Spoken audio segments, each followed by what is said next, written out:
안녕하십니까. 김어준의 뉴스공장 명절특근 진행을 맡고 있는 양절 변호사입니다. 일본 출신의 영국인 이시구로가 올해의 노벨문학상 수상자로 선정됐습니다. 지난해 작가 한강이 맨부커상을 받기도 했지만 노벨상은 여전히 우리와 거리가 먼 모양입니다. 오는 9일 월요일은 한글날입니다.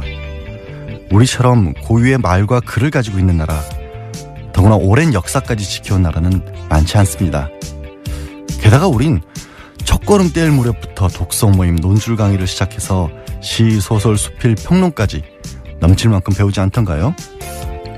문학은, 언어는 인간의 사상과 감정을 담는 그릇입니다.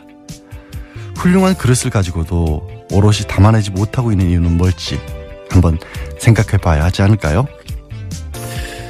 네, 김어준의 뉴스공장 명절특근은 국민과 함께하는 든든한 행복에너지 한국전력, 생활 속 불합리한 차별 법제처에 신고하세요 차별법령신고센터, 올해에도 가족을 위해 국가건강검진 꼭 받으세요 국민건강보험공단, 서민의 원스톱 금융파트너 1397 서민금융통합지원센터, 고향 가는 길 안전운전이 최고의 보험입니다 더케이 손해보험 에듀카, 도착은 빠르게 가는 길은 편하게 U+1 내비, 귀경길 피곤할 땐 든든한 비락식혜로 재충전, 깨끗하고 안전한 에너지로의 전환 한국지역난방공사와 함께합니다. 명절특근은 지난 1년 동안 뉴스공장을 빛내줬던 명작 인터뷰들로 채워지고 있습니다. 그런데 어제 방송 중 청취자 7087님이 이런 문자를 보내주셨네요. 명절특근 며칠째 듣고 있는데 제가 못 들은 인터뷰들이라 그런지 또 들으니, 못 들었는데 또 들으니? 하여튼 참 좋습니다. 기왕 하는 김에 최동욱 검찰총장님 인터뷰도 들려주세요. 그래서 발빠르게, 사실 제작진이 미리 준비해놨던 코너들이 있는데 다 지우고 처음부터 다시 편집을 해서 청취자들이 뽑은 뉴스공장 베스트, 그때 그 인터뷰로 바꿨습니다. 네, 뉴스공장이 이런 곳입니다. 7087님이 청한 최동욱 전 검찰총장 인터뷰는 검찰총장 측에서 물러난 이후 라디오에서 처음으로 성사된 글자 그대로 뉴스공장 단독 보도였습니다. 황교안 대통령 권한대행이 박영수 특검 활동기간 연장을 거부했던 지난 2월 중순경 진행됐는데요. 어떤 얘기들이 오고 갔는지 한번 다시 들어보시죠. 스튜디오에 직접 모시기 굉장히 어려운 분입니다. 최동욱 전 검찰총장님 나오셨습니다. 안녕하십니까? 예, 오랜만입니다. 최근에 이 박근혜 최순실 게이트를 보면서 어떤 느낌이 드시는지 간단한 소회부터 먼저 한마디 해주십시오. 네, 제가 갑자기 검찰총장을 실상의 이유로 그만둔 이후에 많은 자성의 시간을 보내왔었습니다. 그런데 최근 최순실 국정농단 사태 이전에는 검찰 돌아가는 걸 보면서 우라가 치밀 때도 있고 많은 걱정이 되기도 했었습니다. 그런데 특검이 가동되고 또 특검이 본격 수사를 나서는 걸 보면서 국민 여러분들께서도 마찬가지시겠지만은 많은 위로도 되고 또 경우에 따라서는 안타까울 때도 있고 그렇습니다. 위로가 되신다는 건 기본적으로 특검이 잘하고 있다는 얘기겠죠? 네, 저는 그렇게 생각을 합니다. 먼저 이제 특검 연장돼야 된다고 많이들 얘기하는데 검찰총장까지 해보신 분으로서 특검은 연장돼야 된다. 이유가 뭡니까? 여러 가지 이유가 있습니다만은 일단 현재까지 수사 진행 상황을 보면 제 생각에는 약 한 30%도 채 다 못한 거 아닌가. 30%도 안 돼요? 예, 그렇게 생각합니다. 사실 이번 최순실 국정농단 사태의 핵심은 재벌과 권력 간의 불법 유착 비리, 그리고 그것을 가능하게 했던 공무원들의 비호 방조에 대한 처벌 문제지 않습니까? 그런데 재벌 권력과 재벌 유착과 관련해서는 잘 아시다시피 삼성 이재용 부회장 영장 기각 으로 인해서 예. 3주간 또 수사가 많이 딜레이 됐고 나아가서 삼성 이외에도 SK라든가 롯데라든가 CJ라든가 예. 이런 여타 재벌들에 대해서도 많은 뇌물수 의혹이 제기되지 않았습니까? 진도가 딱 막혔어요. 네. 정작 기각되면서. 그런 부분에 대해서는 전혀 지금 수사를 진척할 수 있는 여유가 없었던 것 같고 그다음에 그 무엇보다도 이러한 국정농단을 가능하게 했던 그 비호 의혹과 관련해서 예. 우병우 등 그 관련 공무원들에 대한 사건이 예.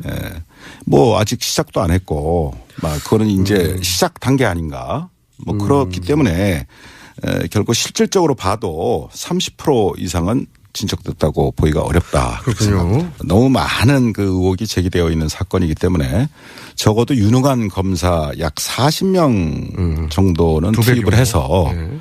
1년 정도는 1년? 지속적으로 수사를 해야 비로소 대부분의 실상이 제대로 밝혀질 것이라고 믿습니다. 이게 최고 전문가의 견해입니다. 수사가 아직 30%도 안 됐다. 그게 첫 번째 이유고. 그러면 두 번째 이유는 어떤 게 있습니까? 어차피 뭐 특검법이란 건 한시법이고 제한된 법정 기간 내에만 특검이 수사를 할 수 있는 것인데 지금 70일이 다 돼가고 그다음에 30일을 만약에 연장이 안 돼서 2월 말까지 이 특검 수사 활동이 종료가 된다면 예. 이 특검에 수사하고 있었던 이 모든 사건들은 다시 검찰의 손으로 넘어가게 됩니다. 네네. 그런데 이 사건을 먼저 수사했던 현재의 검찰은 예.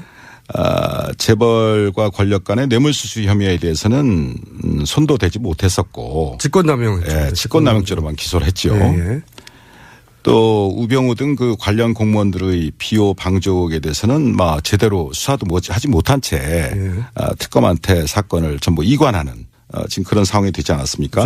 그 당시에 수사했던 그 검찰 지휘 라인이 어떠했는지 그 총수께서는 기억을 하십니까? 우선 법무부 장관이 황교안, 총장은 김진태, 중앙지검장이 김수남, 그리고 청와대에는 그 유명한 김기춘, 우병우 이 두 분이 있었죠. 네. 이 사건이 연장이 안 되면 당시 가이드라인을 따랐던 인사들의 손에 다시 사건이 들어간다. 이런 요지네요. 그렇습니다. 그것이 지금 이 특검 연장과 맞물려서 참 중요한 문제입니다. 금반언의 원칙입니다. 그래서 쉽게 말씀드리면 이 금반언의 원칙이라는 것은 네. 이미 표명한 예. 이미 밝힌 자기의 언행에 대해서 네. 모순되는 행위를 스스로 할 수 없다. 뭐 그런 원칙을 말합니다. 자기 한 말을 뒤집을 수 없을 거다. 이런 거네요. 뇌물수수 얘기했다가 뭐 딴 걸 바꾼다든가 또는 뭐 직권남용했다가 딴 걸 바꾼다든가 이게 안 된다 이런. 그렇죠. 그다음에 또 한 가지는 그 우리 헌법상에 자기 부죄 금지의 원칙이라는 것이 있습니다. 그러니까 말하자면 스스로 죄를 부담할 수는 없다. 그래서 여러분들이 아시다시피 묵비권. 자기 죄에 대해서 진술을 거부할 수 있는 거예요. 거부할 수 있는 권리를 준다. 이게 그 원칙. 그게 이제 헌법상의 원칙입니다. 자기 부재 금지 원칙이요? 네네. 자기 자신이나 또는 자기 자신이 속한 조직, 기관에 대해서 스스로 수사해서 처벌한다는 것은 현실적으로 기대하기가 참 곤란합니다. 그러니까 결국은 자기의 상사, 동료, 후배를 스스로 수사하게 되는 그러한 참 어려운 그런 상황이 예상이 되는 것이죠. 이번에도 특검법을 도입해서 특검이 수사를 하게 된 것도 바로 그런 이유입니다. 네. 이해했습니다. 그럼 만약에 특검 연장이 안 될 가능성이 점점 농후해지고 있는데 만약에 정말로 특검 연장이 안 되고 지금 우려하신 대로 넘어갔어요. 그럼 구체적으로 무슨 일이 벌어집니까? 수사를 하다 보면 가장 중요한 것은 수사 기밀의 유지입니다. 그렇겠죠. 수사 기밀의 유지고 또 수사 기밀이 유출이 되면 그 수사와 관련된 이해 관련자들이 여러 가지 측면으로 작용을 하게 됩니다. 증거를 소유하거나 인멸하거나 뭐 대답을 준비하거나 또 압력을 넣는다거나 뭐 여러 가지 문제가 있기 때문에 그 부분이 굉장히 중요한 것인데 특검법은 이제 그걸 보장하고 있는 거죠. 독립성을. 그런데 특검 이전의 검찰로 다시 돌아가게 되면 그때그때의 수사 상황이 비호 방조 의혹을 받고 있는 황교안 대행이나 또 김수남 총장에게 보고되겠죠. 당연히. 그렇게 되고 뭐 그렇게 되면 경우에 따라서는 수사를 방해하는 가이드라인이 다시 작동할 수도 있고 또 거꾸로 수사검사들에게 영향과 압박이 내려가게 될 것이고 뭐 한마디로 의혹 대상자들이 수사를 지휘하는 참 웃지 못할 그러한 특검 이전의 상황으로 돌아갈 수 있다는 것이죠. 속속 이해가 되고 있습니다. 자, 그러면 두 번째 사안. 이재용 그 부회장 영장요. 이게 이제 1차 기각됐었거든요. 이렇게 기각하는 게 맞습니까? 어떻게 보세요? 권력과 재벌이 유착된 이런 대형 사건들의 경우에는 통상적으로 장기간에 걸친 치밀한 계획 아래 합법의 가면을 쓰고서 공조직 등의 다양한 채널을 동원해서 입체적으로 이루어지게 됩니다. 또 더 나아가서 사후에 문제가 생겼을 경우에도 그 과정에서 벌어진 개별적인 행위들은 전부 합법적이고 공적이고 하는 그런 탈을 쓰게 됩니다. 그러면서 그 개별적인 하나하나의 행위들에 대해서는 합법적이었다, 공적이었다라고 그런 식으로 그 시스템을 만들어 놓는다 이겁니다. 미리. 그렇기 때문에 그런 사건을 일상적으로 우리 주변에서 일어나는 소소한 어떤 그런 단순 뇌물 사건의 관점에서 바라다 보게 되면 그 실체에 부합되는 제대로 된 법적 평가나 처벌이 결코 가능하지 않습니다. 불가능합니다. 그러니까 이런 재벌 사건 같은 경우에는 개별 행위는 이미 공무원들이 동원되거나 뭐 하면서 합법적인 틀을 쓰고 있기 때문에 개별 따지면 소용이 없고 전체적으로 볼 때 뭐 지난 2, 3년간 진행된 전체적인 과정을 볼 때 포괄적으로 이것은 뇌물수수로 봐야 하고 그래야 밝혀지는 거기 때문에 대법원도 이미 그렇게 정리해 둔 거라는 거죠. 마침 또 에버랜드 수사를 하신 적이 있잖아요. 에버랜드 사건과 지금 이번 삼성 사건과는 같은 거 아닙니까? 본질적인 차이가 있습니다. 두 사건에는. 아, 그래요? 네. 어떻게 있습니까? 물론 삼성그룹의 지배권을 승계시키거나 강화한다는 측면 또 그로 인해서 경제적인 이득을 봤다는 면 뭐 그런 것은 공통점이 있습니다. 그렇죠. 그래서 같아 보이는데. 네. 그러나 에버랜드 사건의 경우는 우선 삼성 계열사, 그러니까 삼성그룹 내부죠. 삼성 계열사와 그 투자자들만 손해를 본 사건입니다. 그렇죠. 일반 국민이 아니고. 그렇죠. 삼성 계열사와 그 투자자들, 즉 에버랜드의 주주들입니다. 이 사람들이. 그러니까 삼성 계열사가. 그럼 삼성 계열사가 손해를 보면서 본 사건인데 삼성 계열사가 손해를 보니까 삼성 계열사에 투자한 투자자들도 손해를 보게 된다는 거죠. 그렇죠. 그런 의미에서 삼성 계열사와 그 투자자들만 손해를 봤죠. 범위가 그 정도인데 손해 네. 범위가. 그런데 이번 사건의 경우를 보면 2,100만 명 말이 그렇지 이게 천문학적인 인원 아닙니까? 국민의 반인데 2,100만 명이 넘는 국민연금 가입자 전체가 잠재적인 손해자가 됐단 말입니다. 손해를 봤단 말입니다. 맞죠. 예. 그다음에 그 수법을 보더라도 단순히 그 삼성그룹 내부의 문제로 해치운 게 아니라 뇌물 공여까지 해가면서 국가기관을 총동원했다 이겁니다.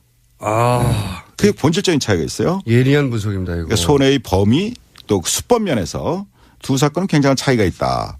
즉 한마디로 손해의 범위는 굉장히 국민 대다수로 광범위해졌고 또 수법 또한 매우 대담해졌다 이겁니다. 그래서 제가 이전에 에버랜드 사건을 수사했던 경험과 이번에 언론 보도를 통해서 쭉 느껴지는 것은 재벌들을 처벌해야 할 때 제대로 처벌하지 않으면 시간이 갈수록 그 폐해는 그 손해는 더욱 커지고 그 수법 또한 아주 악질적으로 진화한다 이러는 겁니다. 방법이 굉장히 진화한다 이거예요. 법보다도 더 앞서갑니다. 그렇죠. 더 대담해지고 더 악질적으로 변했어요. 그런데 이번에도 틀림없이 얘기 나올 텐데 이 재벌 총수 구속하면은 국가 경제 악영향이 있다 이러면서 이제 구속하지 말라고 그러잖아요. 이 부분은 직접 재벌 총수를 구속시켜본 경험이 있는 분으로서 어떻게 생각하십니까? 정몽구, 최태원, 김순년 등 그 재벌 총수가 구속된 이후에 뭐 현대자동차든 SK든 하나그룹이든 기업 가치가 하락하거나 대외 신인도가 추락해서 국가 경제가 더 어려워졌었습니까? 그렇다고 아니죠. 생각하세요? 이거는 실제 사례를 들어서 반박하면 되는군요. 그러면 삼성 부회장이 이재용 부회장이 구속됐다. 그러면은 어떤 영향이 있을까요? 국경제에?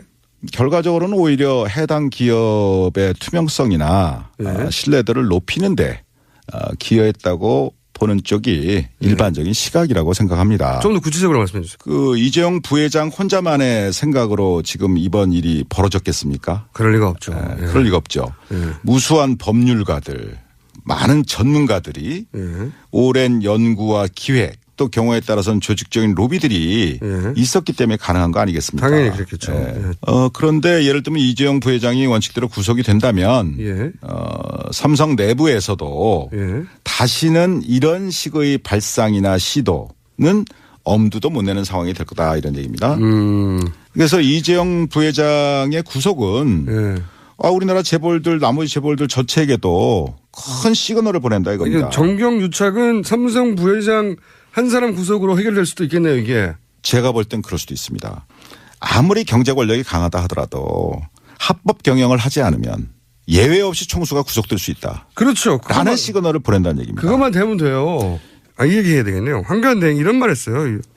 윤석열 검사가 자천된 것은 댓글 수사와는 상관이 없고 종합적으로 볼 때 자질의 문제가 있어 자천된 거다. 이런 식으로 말했단 말이죠. 여기에 대해서는 당시 댓글 수사를 총지휘하셨던 검찰총장이고 그리고 그로 인해서 자천됐다고 알려진 윤 검사에 대해서 이 황교안 대행의 논평에 대해서 한마디 하셔야 될 것 같은데요. 제가 그 국회 대정부 질의 과정에서 황 대행께서 그렇게 답변하시는 기사를 하셨다는 보도를 보고 누가 누구를 평가하나. 이 윤석열 검사는 지금 뭐 특검팀에서 열심히 뭐 쥐야창창 수사를 하고 있는 것 같은데 아주 치밀하고 해박한 법률 전문가입니다. 그다음에 어떤 법과 원칙에 어긋나는 것 거기에 대해서는 단호히 거부합니다. 오케이. 저한테도 많이 거부했어요. 한마디로 제가 말씀드린다면 문무를 겸비한 훌륭한 검사다. 문무를 겸비한. 문무를 겸비한 훌륭한 검사다. 뭐 그런 표현을 하고 싶습니다. 마지막으로 어렵게 스튜디오 직접 나오셨는데 혹시 하고 싶은 이야기 있으면. 제가 뭐 대한민국 검찰은 2,000명이 넘는 검사를 포함해서 10,000명이 넘는 방대한 수사 인력을 가진 강력한 수사기관입니다. 수사 역량 면에서 100분의 1도 안 되는 20명의 특검 검사들이 불과 몇 달이라는 짧은 단기간에 이전 검찰의 수사보다는 비교할 수 없을 정도의 성과를 내고 있지 않습니까? 이번 특검을 보면서 권력의 개가 되어서 권력의 입맛에 맞게 수사하는 것과 국민의 검찰로 법과 원칙대로 수사하는 것의 이 극명한 차이를 그리고 검찰이 이 지경이 되도록 만든 정치 검사들의 말로를 우리 정의로운 젊은 검사들이 마음에 새기고 잊지 말기를 바랍니다. 자기 손에 쥐어진 칼로 자신의 팔다리를 베어서라도 국민의 검찰로 다시 태어나기를 바랄 뿐입니다. 마음에 와닿는 마지막 말씀이었습니다. 지금까지 어렵게 모신 최동욱 전 검찰총장이었습니다. 감사합니다. 감사합니다. 예. 내공이 깊은 분들이 말씀하시는 거 과거의 예측을 들어보면 깜짝깜짝 놀랄 때가 있는데요. 최동욱 전 총장도 개별 사건으로 뇌물죄 여부를 따지기는 굉장히 어려울 것이다라고 했는데 아닌 게 아니라 법원은 이재용 부회장에 대해서 포괄적 청탁을 이유로 유죄 판결을 했었죠. 정말 어떻게 보면 예측이 실현된 셈인데요. 최동욱 전 총장께서는 얼마 전에 원세훈 전 국정원장 유죄 선고 받는 걸 보면서 사필 규정이다. 또 끝까지 수사팀의 방패막이가 되어주지 못해 안타깝고 아쉬웠다라는 그런 소감을 털어놓기도 했었습니다. 문자 몇 개 볼까요? 가재는 송편님, 최동욱님, 블랙리스트 피해자 문성근 김미아 씨 잘 변호해 주세요. 얼마 전에 국정원 주도 블랙리스트 피해자를 위해서 최 전 총장께서도 무료 변론을 해주기로 하셨지 않습니까? 특검이 30%밖에 못해서 아쉽다고 하셨는데 최 전 총장께서 직접 한번 실력 발휘해 주시기 저도 부탁드리겠습니다. 그래서 그런지 7488님은 최동욱님을 다시 검찰총장으로 복권시켜야 맞다라는 말씀도 주셨고요. 2881님, 공장장 목소리가 빨리 지나가서 아주 시원하고 좋네요. 예, 마음 같아서는 인터뷰도 아예 다시 제가 하고 싶습니다. 네, 명절 특근 2부 진행하겠습니다. 문자들이 조금씩 들어오고 있긴 한데요. 아직도 뉴스공장에 문자 보내는 방법을 물어보시는 분들이 많으세요. 아니, 얼마 전에는 심지어 유럽에서 문자 보내는 법을 모르겠다면서 엽서를 보낸 분도 계셨다는데, 아니, 공장장은 아직까지도 이걸 알려주지 않고 있다는 게 말이 됩니까? 제가 한 2번 대리 진행하면서 몇 번 알려드렸는데 오늘 또 다시 알려드리겠습니다. TBS 주파수가 95.1MHz지 않습니까? 그것만 기억하시면 됩니다. 0951 95.1이니까 0951 짧은 글 50원 긴 글 100원의 정보 이용료 붙고요. 50원 100원 비싸다. 돈 쓰기 아깝다. 이런 분들은 카카오톡 플러스 친구에서 TBS 라디오와 친구 맺기 하시면 무료로 참여하실 수 있습니다. 추석 연휴를 맞아서 뉴스공장도 푸짐한 선물 준비하고 있습니다. 여자의 꿈 알카메디에서 수소 알칼리 환원수기, 20년 전통식품 명가 주식회사 사홍원에서 온라인 상품권, 매트의 명가 파크론에서 IoT 스마트홈 온수매트, 두고두고 보고 싶은 책 길벗 어린이에서 그림 도서 세트, 이태리 명품 구두 바이넬에서 구두 증정권 드립니다. 네, 뉴스공장 명작 인터뷰 두 번째 인터뷰는 청취자 7139님이 청해 주신 건데요. 우리 상조 하고 싶은 거 다 해. 어색하다. 김상조 형님 인터뷰 다시 듣고 싶습니다. 라고 요청하셨는데 재벌 저격수에서 을의 눈물을 닦아주는 갑질 저격수로 거듭난 분. 불과 얼마 전 지난 8월 진행했던 김상조 공정거래위원장 인터뷰였는데요. 뉴스공장 작가들이 공정위 인터뷰 담당자를 2달 동안 들볶아서 성사시켰다고 합니다. 예, 털복숭이 공장장에 가려서 보이지 않지만 제작진의 수고가 정말 많은 뉴스공장입니다. 인터뷰 다시 들어보죠.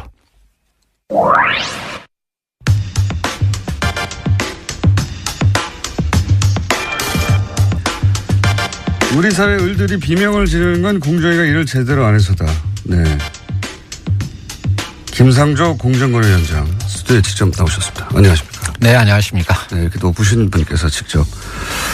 위원장 되시기 전에 공정위원장 혹시라도 되시면 네. 저희 방송에 꼭 먼저 나와달라고 부탁을 저희가 그렇게 신신당부를 했는데도 불구하고 지난주에 MBC를 먼저 출연하셔가지고.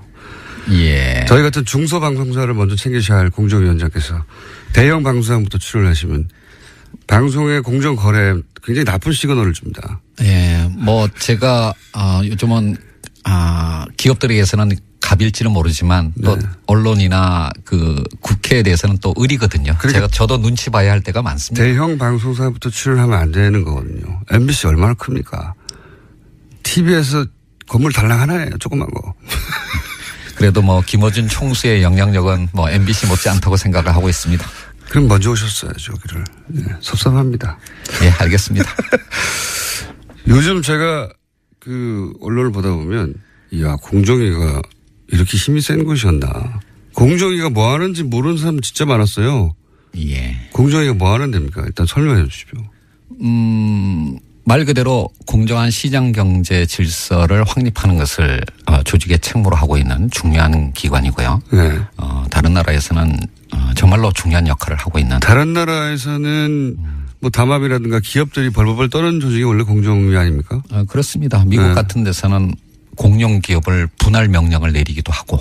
분할해라? 예. AT&T라고 장거리 전화를 독점하고 있던 회사를 4개로 쪼개는 국가정법 때문에? 네, 그렇습니다. 그런 역할을 하기도 했었죠. 예. 자본주의 사회인데 예. 스스로 성장한 기업을 니네가 독과점이니까 공정거래 거스리니 분할해라 이런 적이 있었어요? 네, 미국에서 그런 적이 있었습니다. 그럴 정도로 힘이 세고요. 예. 그게 제대로 작동하는 자본주의네요, 말하자면. 사실 우리나라 공정거래위원회도 선진국의 경쟁당국이 하고 있는 좁은 의미의 경쟁정책에 대해서는 굉장히 열심히 일을 해왔습니다. 좁은 의미라 하면? 그러니까 이제 말 그대로 독점 네. 또는 이제 담합 네. 이제 이런 거를 규제하는 역할이고요. 그래서 사실 어제 언론 보도에도 났습니다마는 GCL이라고 이런 세계의 경쟁 당국을 평가하는 기관에서 우리나라 공정위를 최우수 경쟁 당국으로 평가를 했고요. 아시아에서는 유일한 평가를 받은 기관입니다. 근데 우리나라에서는 공정위가 이렇게 다른 나라에서 보는 것처럼 좁은 의미의 경쟁 당국으로서의 역할만을 하는 것이 아니라 우리 사회에서 논란이 되는 것처럼 재벌 개혁이나 또는 이제 갑을 관계를 개혁하는 이제 이런 부분이 공정위에게 추가로 과제로 주어져 있는 것이죠. 그래서 우리나라 국민들은 아마 공정위 하면 다른 나라의 국민들이 생각하고 있는 그런 과제들보다는 재벌 개혁과 가불관계 해소 이제 이런 쪽을 먼저 생각할 수밖에 없는 상황이었고 이제 그런 측면에서 그동안 공정위가 국민의 기대에 걸맞는 역할을 하지 못했던 것이 이제 공정위에 대해서 비판이 일부 있었던 원인이라고 할 수가 있겠습니다. 일부 아니고 많이 있었습니다. 제가 지금 현직 공정거래위원장입니다. 그렇게 평가하시면 제가 조직에서 영이 안 섭니다. 예. 아니 근데 지금 공정위에서 일하시는 분들은 굉장히 뿌듯할 것 같아요. 공정위 이렇게 주목받은 것도 처음이고 사실은 공정위원장 누군지 이름 기억 안 나거든요. 이제는 공정위원장 누군지 다 알고 그리고 공정위가 하는 일에 대해서 시민들의 박수도 많고 응원도 많고 그러니까 힘이 나지 않습니까? 직원들 말씀을 들어보면 한편으로는 이렇게 주목받은 적이 없었으니까 뿌듯하다라는 말씀도 하시고 그다음 앞으로 더 잘해야 되겠다는 각오를 밝히기도 하는데 한편으로는 또 제가 과거에 이제 공정위가 국민의 기대에 맞는 역할을 하지 못했다라고 비판하면서 내부 혁신을 하자라고 얘기할 때는 또 나름 그러니까 좀 무섭기도 하고. 예, 그런 양면의 어떤 감정을 느끼고 있는 것 같습니다. 아니, 근데 공정위원들은 그 위원장님을 뭐랄까요. 상대하기 굉장히 쉬울 것 같은 게 오늘, 저희는 이제 위원장님이니까. 네. 적어도 수행원 몇 명과 함께 대리 운전을 해서 오실 줄 알았더니 혼자 운전을 해가지고 지하 4층에 혼자 어슬렁거리는 걸 저희 작가들이 뛰어내려서 주워왔어요. 그렇게 표현하시면 안 되고요. 그리고 그 유명한 가방 있지 않습니까? 예. 가방 들고 다 떨어진 거. 그거 바꾸시지도 못하죠, 이제. 예, 사실 바꾸고 제 싶은데. 차는 바꾸든지 아니면 이제 좀 칠을 새로 하든지 이렇게 하라고 자꾸 이제. 왜냐면 가방 오니까. 예. 위원장님보다 가방을 먼저 찍어요, 사람들이. 네. 밖에서. 예. 작가들이 자기들 찍고 막 들고. 예. 유명한 아이템 됐습니다. 근데 하여튼 저의 상징처럼 됐기 때문에 제가 공정거래위원장을 하는 한은 못 바꿀 것 같습니다. 예. 저희가 뜯어버릴까요? 새로 바꾸시게. 네. 그리고, 말을 조용조용 이렇게 점잖게 서늘하게 하는 분은 또 처음이에요. 예. 원래 그렇게 했는데요. 웃으면서. 예. 웃으면서 너 죽을래? 이러시는 거잖아요. 그렇지 않습니다. 또 한편으로는 요즘 김상조가 너무 말랑말랑해졌다는 얘기도 많이 듣고 있죠. 예. 그건 아마도 말랑말랑해졌다기보다는 맨 처음에 재벌개혁을 시도할 줄 알았더니 예. 그거는 시간을 좀 준다고 하고 예. 프랜차이즈부터 시작하셨잖아요, 사실상. 예. 그래서 이건 역시 재벌은 어려운 건가? 말랑말랑한 건가 생각하시는 것 같은데 그 이유를 좀 설명해 주세요. 왜 프랜차이즈부터 첫 번째 공정위의 프로젝트가 된 건지. 사실은 굉장히 어려운 문제고 개혁의 전략과도 관련된 것인데요. 크게 보면 두 가지 접근 방법이 있을 수가 있습니다. 옛날에 사회주의 국가의 체제 전환 경험을 비춰본다면 러시아처럼 빅뱅 전략으로 가장 핵심적인 과제부터 먼저 하는 전략이 있을 수가 있는 거고. 삼성을 쾅 때린다든가. 예, 그렇게 접근할 수도 있는 거고 또 하나는 이제 중국의 만만디 전략처럼 주변에서 이렇게 성과를 만들어가는 그런 전략이 있을 수가 있는데 아마 빅뱅 전략을 취한다면 재벌 개혁을 가장 먼저 해야 되겠죠. 네. 그렇지만 이제 지금의 우리나라의 국회의 어떤 구조라든지 또는 이제 국민들의 어쩌면 두 개의 국가로 쪼개져 있는 이런 상황들을 생각을 한다면 재벌 개혁을 중심으로 하는 빅뱅 전략은 굉장히 큰 논란을 일으키고 우리 사회를 입법도 필요하죠. 예, 그렇습니다. 입법도. 그리고 사실은 재벌 개혁의 대부분의 어떤 수단은 입법을 통한 것인데 그렇죠. 지금 국회를 통과할 법률이 과연 몇 개나 되겠느냐라고 하는 현실적인 판단도 있을 수가 있는 거고요. 그래서 이제 저 개인적으로는 모든 국민들이 찬성할 수 있는 공감할 수 있는 그런 개혁과제 즉 우리 사회의 을의 눈물을 닦아준다라고 하는 그런 일상생활에서의 어떤 불공정 문제를 먼저 접근함으로써 개혁의 성과를 만들어내고 이것이 후퇴하지 않을 전진을 만들어내는 길이다라고 하는 공감을 만들어내는 전략으로 가는 것이 보다 현명할 수 있다라고 생각을 합니다.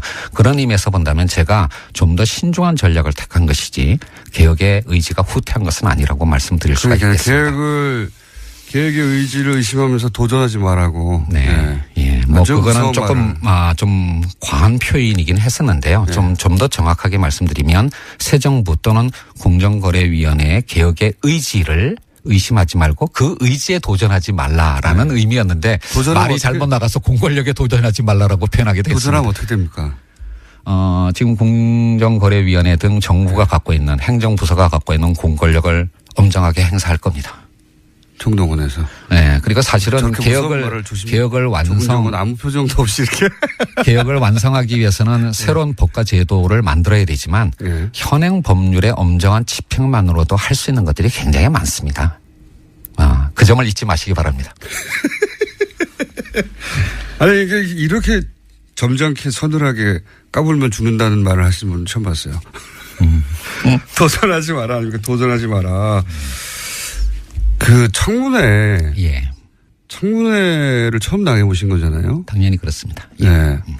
부적격 후보였어요. 기억하시는지 모르겠는데. 네네. 예. 청문 보고서 채택을 거부했습니다. 이 사람 은 절대 안 된다고. 네. 절대 안 되는 분으로 지목당하신 거죠 그때. 예. 뭐 몇몇 장관 후보자들이 비슷한 상황에 있었고요. 아마 제가 사실은 좀 섭섭함을 느끼는 부분이 있다면 네. 뭐 국회보다는 오히려 대통령한테 섭섭함을 느끼고 왜요? 있어요. 왜요?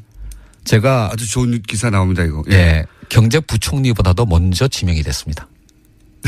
그게 왜 섭섭하십니까? 먼저 매를 맞았다 대표주자로.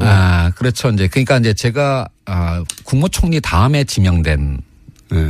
장관 후보자였습니다. 이런 거죠. 김상조 정도면 청문회 가서 맞을 게 없다. 대표주자로 가서 대표로 매를 맞대 김상조 위원장 정도면 뭐 쉽게 통과하겠지 하면서 대표 선수로 내보낸 거죠. 검증 과정에서 사실은 뭐 몇 가지가 제가 인정한 것도 있었고요. 사실은. 그런데 이제 뭐 대통령께서는 새 정부의 개혁의 상징으로서 아마 공정거래위원장으로 저를 이제 지명하신 것 같은데. 왜 섭섭하십니까 그게? 이제 그러다 보니까 집중 포화를 받게 된 것이죠. 그러니까요. 쌤통이네요. 정말로 저도 사실은 지명을 받고 난 다음에 갑자기 이제 연락을 받았는데요. 이거 경제부총리보다도 먼저 지명돼도 되나 이제 이런 어떤 우려를 했고요. 그리고 그 우려가 현실이 됐던 겁니다. 그런 의미였겠죠. 이게 말씀하셨듯이 공정하지 않다는 우리 사회가. 그 예측 가능한 재벌 개혁이라는 표현을 쓰셨어요. 예. 그러니까 빅뱅처럼 누가 뭘 어떻게 하는지 모르게 갑자기 예. 뒤통수 때리듯이 빵 하지 않고 예측 가능한 재벌 개혁이라고 말씀하셨는데 이게 어떤 의미입니까? 사람들은 이제 물론 프랜차이즈 문제도 당연히 관심이 있습니다. 왜냐하면 프랜차이즈 사장 정도 되면 을이 아니라 병 정도 되거든요, 사실은. 예, 맞습니다. 예. 그 위에 대기업이 있고 그다음에 프랜차이즈가 있고 그다음에 자기들은 병 정도 된다라고 생각하잖아요. 그래서 을병 관계 정도를 지금 정리하시고 있는 거잖아요. 말하자면. 그렇죠. 이제 갑에 해당하는 재벌 개혁에 대해서 제가 일반 국민들이 저에 대해서 갖고 있는 상식과는 다른 어떤 말을 하고 행보를 보이고 있는 이유가 있습니다. 그래서 말랑말랑하다고 지금. 예. 그렇죠. 네. 사실은 한 10년 전부터 그러니까 2008년 크라이시스가 터질 때부터 사실은 글로도 이제 여러 차례 표현을 했는 거예요. 위기요? 위기. 네. 죄송합니다. 2008년 글로벌 금융위기 이후부터 제가 글로도 많이 썼던 건데요. 흔히 우리나라의 재벌하면 30개 그룹을 얘기를 합니다. 예. 하지만 그 재벌 내에서도 양극화가 진행이 되었고요. 사실 재벌 내에서도 양극화가 있어요? 예, 30대 재벌 자산의 절반을 4대 그룹이 차지합니다. 상위에. 그러니까 30개 그룹이 아니라 사실은 4개 그룹이라고 표현하는 게 맞습니다. 어허. 그리고 그 최상위 4개 그룹을 빼고 나머지 중견 하위 그룹의 경우에는 개혁보다는 구조조정이 우선 과제입니다. 그러니까 과거에 한국 경제가 성장해왔던 그 모델이 그 방식이 이제 유효성을 가지지 않으면서 상당수의 그룹들이 잠재 내지는 현실적인 부실 상황을 보이고 있고요. 이런 상황. 4대 그룹 이후 4대 그룹에 안 들어가는 우리가 흔히 재벌이라고 부르는 것들은 상황이 그렇게 좋지는 않나 보네요. 예, 굉장히 좋지 않습니다. 그 4대 그룹 이하만 따진다면 3개 중에 하나는 진지한 구조조정. 예, 죄송합니다. 예, 아주 그러니까 진지한 구조조정 작업을 해야 할 상황에 처해 있다라고 할 수가 있고요. 이제 그렇기 때문에 30대 그러니까 이제 흔히 공정거래법이 지금까지 만약에 재벌들 예를 들어서 4대 그룹 들어가지 않는 30대 재벌들이 그런 얘기 했으면 엄살이라고 했을 거예요. 근데 이제 위원장님이 얘기하니까 진짜 위기는 맞나 보네요. 예, 그렇습니다. 뭐 올해 들어와서 예상보다는 그러니까 세계 경제와 한국 경제의 어떤 상황이 조금 좋아지고는 있지만 이게 과연 이렇게 계속 경기가 회복될 거라고 장담할 수가 없다라고 하는 것은 다들 알고 계신 거 아니겠습니까? 그렇죠? 경기가 조금 다시 나빠지기 시작한다면 잠재됐던 부실이 다시 수면 위로 올라올 그런 어떤 상태에 있는 그룹들이 상당수 있습니다. 이제 이런 상황이기 때문에 그동안 공정거래위원회 또는 공정거래법이 접근했던 것처럼 뭐 5조 이상이면 60개 그룹, 10조 이상이면 30개 그룹을 그냥 전부를 하나의 개혁 대상으로 정해놓고 동일한 수단을 적용하는 그런 방식으로 가게 되면 실패할 가능성이 높다라고 하는 겁니다. 왜냐하면 이렇게 많은 숫자의 그룹을 대상으로 하는 규제를 하다 보면 규제의 기준을 한 중간쯤에 설정할 수밖에 없는데 그렇겠죠. 그러면 정작 제대로 규제를 해야 될 상위 그룹한테는 효과가 없는 거고 아하. 하위 그룹한테는 과잉 어렵고. 규제가 되는 이제 그런 어떤 악순환 속에서 규제의 일관성을 유지하지 못하고 계속 또 이제 후퇴하게 되는 악순환을 보였던 게 그게 과거 정부의 재벌 개혁의 실패의 원인이라고 생각을 한 겁니다. 그렇기 때문에 재벌 개혁은 예. 상위 그룹에 좀 집중해서 엄정하게 법 집행을 하도록 하고 대신 좀 더 넓은 범위의 기업 지배 구조는 뭐 상법이나 또는 이제 기관 투자자들의 주주권 행사 등의 그런 어떤 방법을 통해서 좀 더 광범위하게 그렇게 접근을 하자라고 하는 게 제 아이디어였습니다. 그렇군요. 그러니까 재벌이라고 다 묶어서 재벌이라고 하면 안 된다, 이제는. 거기도 양극화가 벌어졌다. 예, 그렇습니다. 단순한 대중소기업 간의 양극화뿐만 아니라 재벌 그룹들도 이제는 같은 재벌이 아니라고 보시면 됩니다. 그래요? 그러면 명칭도 좀 달리해야 되겠습니다. 설득되고 있어요. 제가 잘 모르는 분야이기 때문에 그런 건지. 예, 뭐 제가 총수님을 설득할 수 있으면 뭐 비교적 잘하고 있는 거라고 생각을 합니다. 설득되고 있습니다. 그리고 하림그룹. 예. 닭고기 생산 1위 업체죠. 예. 하림그룹을 사실상 첫 뭐랄까요. 대상으로 해서 조사에 들어가셨잖아요. 왜 여기가 중요합니까? 사실은 이것도 많은 분들이 오해하시는 건데요. 네. 사실 공정거래위원회가 올해 초에 업무 계획으로 예. 45개 민간 재벌 측과 총수가 있는 저 같은. 예. 45개 그룹을 대상으로 서면 실태 조사를 이미 했습니다. 그러니까 새 정부가 출범하기도 전에. 이미. 예, 그래서 이제 제가 취임할 즈음에 그 서면 실태 조사가 대충 마무리된 상황이었고요. 그래서 저는 운이 좋았던 거죠. 그 결과를 받아서 일감 몰아주기의 혐의가 좀 강하게 나타나는. 지금 뭐냐면 서면 조사만으로는 현실을 알기는 어려우니까 이제 현장 조사를 나가야 되지 않겠습니까? 이제 그런 현장 조사를 나갈 수 있는 서면 조사 결과가 제가 딱 취임하면서 제 손에 쥐어진 겁니다. 그래서 이제 대상이 되는 그룹들이 이제 뭐 여러 개가 있었는데요. 뭐 그 중에서 지금 몇 개의 그룹을 조사할 예정이다 또는 조사하고 있다 이런 말씀은 절대 드릴 수가 없습니다. 예, 이런 개별 기업에 대한 조사는 언제까지나 확인도 부인하지 않는 그런 입장을 갖고 있는데요. 뭐 하림의 경우에는 이미 언론 보도가 된 상황이고 뭐 일감 몰아주기 부분과 함께 일감 몰아주기가 왜 나쁜지 좀 설명해 주십시오. 이거는 이제 재벌의 어떤 부와 경영권의 승계와 관련된 문제인데요. 뭐 다들 아시는 것처럼 옛날에는 그냥 공익재단을 이용하기도 하고 물타기 증자를 하는 게 1세대 방식이었습니다. 그러다가 이제 요즘 논란이 되는 이재용 부회장 등등의 뭐 전환사채라든지 같은 이제 주식과 연계되는 회사채를 이용하는 그런 방식이 2단계였고 일감 몰아주기가 이제 부의 편법 승계의 3단계쯤 해당하는 어떤 그래요? 방식이라고 할 수가 있는데요. 왜 그렇습니까? 그러니까 이제 그룹이다 보니까 그러니까 그룹 계열사의 물량만으로도 상당한 정도의 일감을 마련할 수 있는 그런 사업들이 꽤 있습니다. 가장 대표적인 것이 물류라든지 아니면 계열사들의 전산 관리 이런 것들은 뭐 수십 개의 계열사가 있는 그룹 정도라면 그룹 계열사의 물량만으로도 충분한 정도의 회사 경영이 가능하지 않겠습니까? 그런 회사가 있는 것은 당연한 건데 그 회사의 주식을 총수 일가가 가능합니다. 그래서 계열사의 물량을 몰아줌으로써 거기서부터 발생하는 어떤 수익을 계열사가 아니라 또는 계열사의 주주들이 아니라 총수 일가가 가져간다라는 것이 이제 일감 몰아주기의 본질인데요. 이것이 가지는 의미는 두 가지입니다. 첫 번째는 부와 경영권의 편법 승계의 씨앗이 된다라고 하는 것도 문제이지만 그 돈으로 또 자기 주식을 늘릴 수 있으니까요. 그리고 이제 대를 이어서 승계를 하는 문제가 있는 거예요. 그런데 두 번째 보다 심각한 문제가 있습니다. 바로 이런 일감 몰아주기가 주로 이루어지는 영역이 작은 어떤 중소기업들이나 영세 자영업자들이 밀집되어 있는 영역이에요.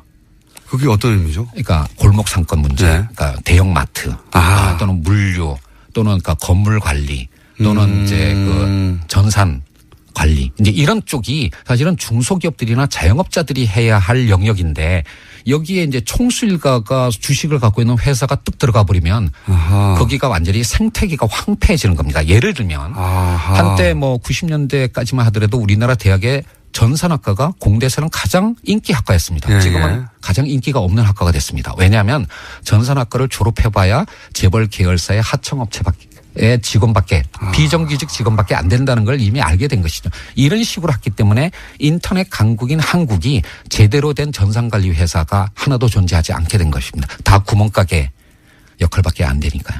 이렇게 쉽게 설명하시지. 그래서 예, 사실 공정거래위원회가 지금까지 많이 낯설었죠. 기업만 대상으로 하는 거지 국민의 삶을 공정하게 한다는 그런 인식이 좀 부족했던 것 같은데요. 공정거래위원장 말씀처럼 일상생활에서 의뢰의 눈물을 닦아주겠다. 정말 고마운 말씀이었고요. 그런 효과 덕분인지 이제는 공정위가 하는 모든 행동을 국민들의 관심 가지고 지켜보고 있습니다. 치킨값 원가 공개에서부터 대기업 개혁에 이르기까지 경제검찰 공정위 해야 할 일 정말로 많습니다. 네, 김상주 위원장님 파이팅 하시고요. 문자 소개를 해드려야 되는데 제가 아까 잘난 척하면서 공장장은 소개 안 해주는 문자 전화번호를 알려드린다고 했는데 8420-8260님이 따끔하게 지적해 주셨습니다. 샵을 앞에 넣어야 한다. 샵 0951. 예. 95.1MHz의 0951인데 앞에 샵을 넣으셔서 샵 0951 하셔야 됩니다. 유연영님, 방송 듣다 가끔 답답할 때도 있었는데 드디어 문자를 남길 수 있게 되었네요. 네. 3954님, 김상조 공정거래위원장님, 겸허한 공직자로 자세 많이 배우고 알게 돼서 좋은 시간이었습니다. 네, 김보라님 연말에 귀국하는 애청자시라는데요. 얼마 전 1주년 기념 공개방송 못 가서 아쉬웠는데 연말에 연말 특집 한번 꼭 해주세요. 어차피 김어준 공장장이 하는 거니까 부담 가지 마시고 일단 나몰라라 한다고 질러주면 뭐 김어준 공장장 별 수 있겠습니까? 네, 연말에 공개방송 하겠습니다. 네, 저는 모릅니다. 양지열 삼행시를 4426님이 보내주셨어요.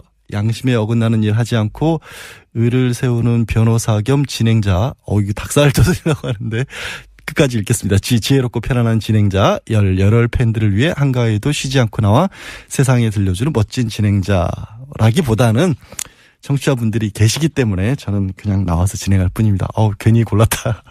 너무 감사드리고요. 네, 오늘도 협찬 멘트 또 드려야 될 시간이 됐습니다. 김호준의 뉴스공장 명절 특근은 국민과 함께하는 든든한 행복에너지 한국전력, 생활 속 불합리한 차별 법제처에 신고하세요. 차별법령신고센터. 올해에도 가족을 위해 국가건강검진 꼭 받으세요. 국민건강보험공단.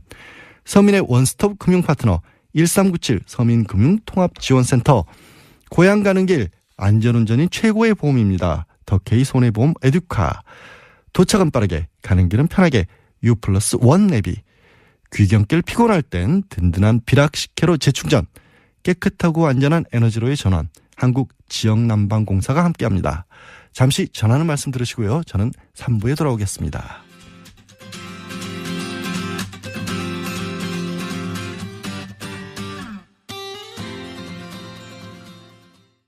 김어준의 뉴스공장 명절 특근 3부 시작합니다. 저는 양지열 변호사고요. 응원 문자를 계속 많은 분들이 보내주고 계세요. 0323님, 양지열 변호사님네요. 추석 연휴에도 진짜 수고 많으세요. 보내주셨고, 그 밖에도 5199님, 2836님, 3362님, 많은 분들이 저를 응원해주고 계시고요. 1954님, 오늘 알았어요. 문자 보내는 걸. 60대 뉴스공장 열혈 팬입니다. 라고 남겨주셨고요. 그래도 또 공장장을 찾으시는 분들도 여전히 많이 문자를 보내주고 계신데요. 혹시 스테이크 드시러 가시면 물어보잖아요. 고기 어떻게 구워드릴까요? 그때 레어로 구워주세요라는 말씀을 불어로 하실 줄 아는 분 계세요 혹시? 제가 왜 이걸 여쭤보냐면요. 공장장이 자기 강아지를 부를 때 부르는 이름이 고기를 레어로 구워주세요를 불어로 한답니다. 그게 도대체 뭔지 모르겠어요. 혹시 불어 잘하시는 분 있으시면 문자 보내주시면 제가 소개시켜드리겠습니다. 아무래도 공장장은 축산협회 CF 모델을 노리고 있는 것 같습니다. 고기를 어찌 그리 좋아하는지. 네, 김어준의 뉴스공장 명절 특근은 국민과 함께하는 든든한 행복에너지 한국전력, 생활 속 불합리한 차별 법제처에 신고하세요 차별법령 신고센터, 올해에도 가족을 위해 국가건강검진 꼭 받으세요 국민건강보험공단, 서민의 원스톱 금융파트너 1397 서민금융통합지원센터, 고향 가는 길 안전운전이 최고의 보험입니다. 더케이 손해보험 에듀카, 도착은 빠르게 가는 길은 편하게 U+1 내비, 귀경길 피곤할 땐 든든한 피력 10kg 지혜충전, 깨끗하고 안전한 에너지로의 전환 한국지역난방공사가 함께합니다. 뉴스공장 청취자들이 뽑은 다시 듣고 싶은 그때 그 인터뷰 소개해드리고 계신데요. 세 번째는 정말 뉴스공장 레전드급 인터뷰입니다. 최순실 국정농단 사태가 처음 무르익었던 지난해 11월 뉴스공장을 찾아온 익명의 제보자가 있었습니다. 당시에는 승마업계 관계자로만 소개됐지만 사실은 무려 정유라와 함께 승마를 했던 친구의 아버지, 그러니까 정유라 친구의 아빠하신 거죠. 인터뷰하던 김어준 공장장이 그야말로 숨이 넘어갈 정도로 웃게 만들었던 바로 그분, 청취자분들도 빵빵 터지게 했던 이분의 얘기 다시 한번 들어보겠습니다.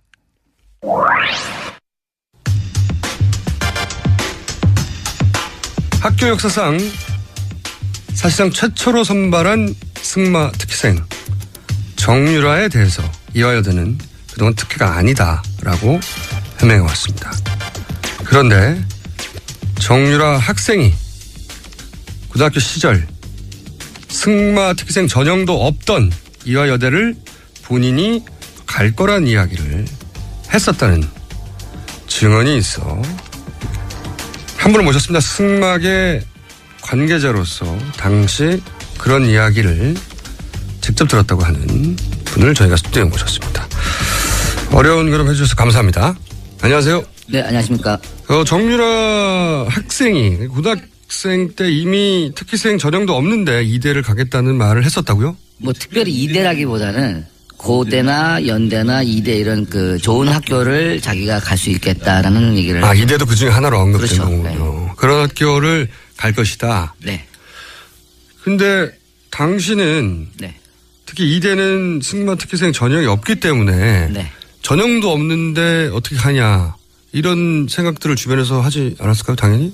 그 당시 전형이 뭐가 있습니까? 그 한 2월, 3월밖에 안 됐는데요. 그러니까 전형이라는 건 보통 5월이나 6월 때쯤 학교 전형이 입학 전형이 나오거든요. 네. 그럼 뭐 초에 그런 전형 자체가 발표를 하지 않았는데. 그리고 특히 뭐 이화여대 같은 경우에는 아예 수십 년간 전형이 없었던 학교인데도 본인이 이제 연대, 고대 아니면 뭐 이대 정도 나는 갈 거야. 이런 얘기를 전형이 발표되기도 전에 이미 하고 있었다는 거죠. 네, 맞습니다. 그러면 이제 당연히 주변에서는 전형도 없고 그리고 과거 전례도 없는데 어떻게 저길 간다고 그러지? 이런 생각을 의아하게 생각 안 하셨어요?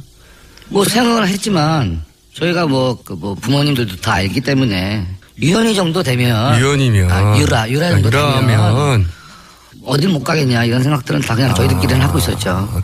실제 이대도 그렇게 얘기를 하고 정유라 학생의 성적을 보면 여러 대회에서 입상하고 금메달 딴 기록이 있지 않습니까? 그 정유라 학생의 실력은 어땠어요? 그 업계에서 보기에는? 저희 승마 쪽에 있는 사람들이나 선수들이나 이런 사람들이 봤을 때는 사실 정유라 승마 실력을 그렇게 인정하지 않는 분위기였습니다. 왜 인정하지 않나요? 그러니까 한 예로 2014년도에 그 한국에서 외국 국제 심판을 초청해서 예. 승마 세미나를 한 적이 있습니다. 네. 근데 그 외국 국제 심판이 한국에 와서 세미나를 하면서 그 세미나 내용에 이제 비디오를 하나 뽑아서 이제 강의를 해야 되는데 네. 가장 좋지 않은 예로 타고 있는 선수를 비디오를 선정된 게 정유라 사진을 선정하더라고요. 왜냐하면 외국 코치는 모르니까. 외국 정유라 학생이 누군지 모르고. 네, 모르니까. 국내 선수들 중에 네. 가장 나쁜 사례로 든 게 정유라 학생이었다. 그래서 비디오를 보여주면서 그때 많은 선수들이 있었습니다. 그 안에. 당황했겠네요. 아, 저거 저렇게 다르면. 정유라는 없었죠. 정유라는 없었는데. 그렇게 하면 안 된다. 말은 좋은데. 말은 좋은데. 참, 그냥 저스트 라이더도 아니고, 그냥 패신저. 승객처럼 타고 승객처럼 얹혀간다는 얘기죠. 말이 얹혀간다. 가장 나쁜 사례로 들었다고요? 그렇죠. 근데 그렇게 성적이 1등 아니면 2등밖에 안 했다고. 이 승마는 좀 약간 좀 다른 종목과 좀 특이한 부분이 있습니다. 그래서 아무래도 말의 능력치가 높은 말이 좋은 성적이 나올 수 있는 종목입니다. 이게. 비싼 말을 타면 성적이 나온다. 비싼 말이라기보다는 뭐 그런 경우가 대반이지만 저렴한 가격의 말을 사서 잘 호흡을 맞춰서 선수가 잘하면 또 성적이 그렇죠. 나오고. 좋은 결과가 나올 수도 있죠. 선수 실력이 없으면 비싼 말로 커버할 수 있다 어느 정도. 그렇죠. 지금 삼성에서 요번에 지금 언론에서 나오고 있는 삼성에서 스폰해준 말 있지 않습니까? 네. 그런 말 같은 경우에는 굉장히 훌륭한 말이거든요. 네. 기본적으로 상식은 정유라가 그 말을 타면 무지하게 잘 타겠나 생각을 할 수 있지 않습니까? 네.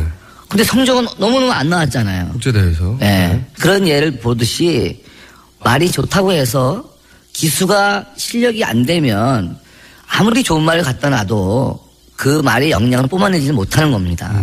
정유라 선수를 거의 한 10년 가까이 시합하는 모습을 봐왔습니다만 그 아시안 게임에서 금메달 땄을 때가 아마 그 선수의 가장 일생일 때 최고의 실력이 아니었나 싶습니다. 그럼 그 이전의 성적들은요? 일단 결과적으로는 거의 1등을 했어요. 나갔다 하면. 1, 2등을 다 해왔고. 하지만 제가 이렇게 말씀드려야 될지 모르겠지만 일단은 심판들이 전부 다 같은 편입니다. 그거 무슨 의미입니까? 한국 마장마술 이 판이 워낙에 작아요. 예. 심판도 한 대여섯 명밖에 없고 예. 선수도 한 20명 안짝이고요. 예. 그러다 보니까 서로 간에 다 알고 있는데 예. 정의원이 코치가 심판이지 않습니까? 정유라 학생의 코치가 코치도 심판을 보고 코치도 하고 말도 수입하고 모든 걸 다 해요. 예. 그러면 유현이는 점수가 어떻게 되겠습니까? 못 줄 수가 없죠. 제가 데리고 있는 애인데 못 주면 제가 능력이 안 되는 걸로 나오고 제가 연결해 준 말인데 그 말도 또 성적이 안 나오면 저는 뭐가 되겠습니까? 그렇게 되는 겁니다. 다른 심판들은 또 어떻게 합니까? 유현이 엄마가 워낙 파워가 세지 않습니까? 그래서 만약에 다른 심판들이 점수를 제대로 안 주면 어떻게 되죠? 한 예로 예. 저희가 2014년도인가? 그렇죠. 14년도에 시합을 한번 한 적이 있었습니다. 2014년이면 유현이가 고3 때. 고3 때. 고3의 성적이 중요하죠. 네. 그때 늘 1, 2등을 하고 왔었는데 한 대회에서 1등을 놓쳤습니다. 한 대회에서. 네, 2등, 3등 했죠. 2등, 3등. 네, 1등을 놓쳤는데 엄마가 갑자기 분개하더라고요. 우리 딸이 1등을 못한 거에 대해서. 또 재밌었던 게 제가 그 옆에 있었어요. 마침 현장 오셨군요. 네, 그래서 그냥 가만히 있었죠. 제가 뭐라 그러겠습니까. 그래서 그런가? 그래서 1등 안 됐네 이렇게 얘기를 했죠. 그랬더니 엄마가 화를 많이 내더라고요. 심판들이 능력도 없는 것들이 심판 본 적도 없는 것들이 알지도 못하는 것들이 건방지게 심판에 들어와서 대도 않는 점수를 준다. 그래서 2, 3등 안 되겠다 저것들. 안 되겠다 저것들. 그러더니 이제 쑥닥쑥닥 하고 그러더니 없어지더라고요. 그러고서 시합이 그리고 한 2-3시간 있다 시합이 끝났어요. 모든 경기가 이제 그날 당일 시합이 다 끝났죠. 끝났는데 갑자기 상주 경찰서 형사분들이 막 시합장에 들어오시는 거예요. 경찰 대회 끝나자마자요? 네. 그래서 우리는 이건 또 뭐야? 아니 시합에 경찰이 왜 와? 누가 뭘 신고를 했나? 별의별 생각들 다 하죠. 누가 또 시합장에서 싸운 것도 아니고. 대회 끝나고 며칠 있다가 아니라 2-3시간 있다가. 바로 엄마가 한 말씀 하시고 그날 시합이 한 3-4시간 이제 5시쯤 끝나지 않습니까 오후에. 네. 끝나고 나니까 갑자기 형사들이 막 오더니 심판위원장을 비롯해서 심판들을 다 데리고 가는 거예요. 연행을 했네요. 네. 그래서 아니 이건 또 뭐야. 우리 또 옆에 있는 사람들 너무 웃기지 않습니까? 이게 도대체 무슨 경우인가 이런 경우가. 도대체 그 당시만 해도 최순실 씨에 대한 그런 안 나왔어요.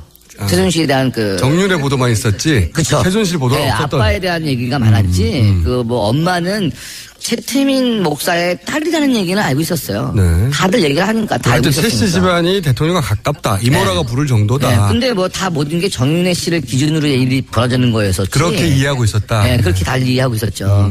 그러다가 정윤회 씨하고 최순실 씨하고 이혼을 하면서 이혼이 이제 언론에 나오기 시작하면서부터 이제 정윤회 씨는 보이지 않았고 엄마가 애를 데리고 다니면서 이제 그다음부터 일어나는 게 모든 게 이제 대통령 이런 걸 아예 그냥 드러내고 오픈이 돼버렸다는 근데 거죠. 그 중에 사건 하나가 지금 말씀하신 경찰이 바로 들이닥쳐. 그렇죠. 그래갖고 다 잡혀간 거예요, 심판들이.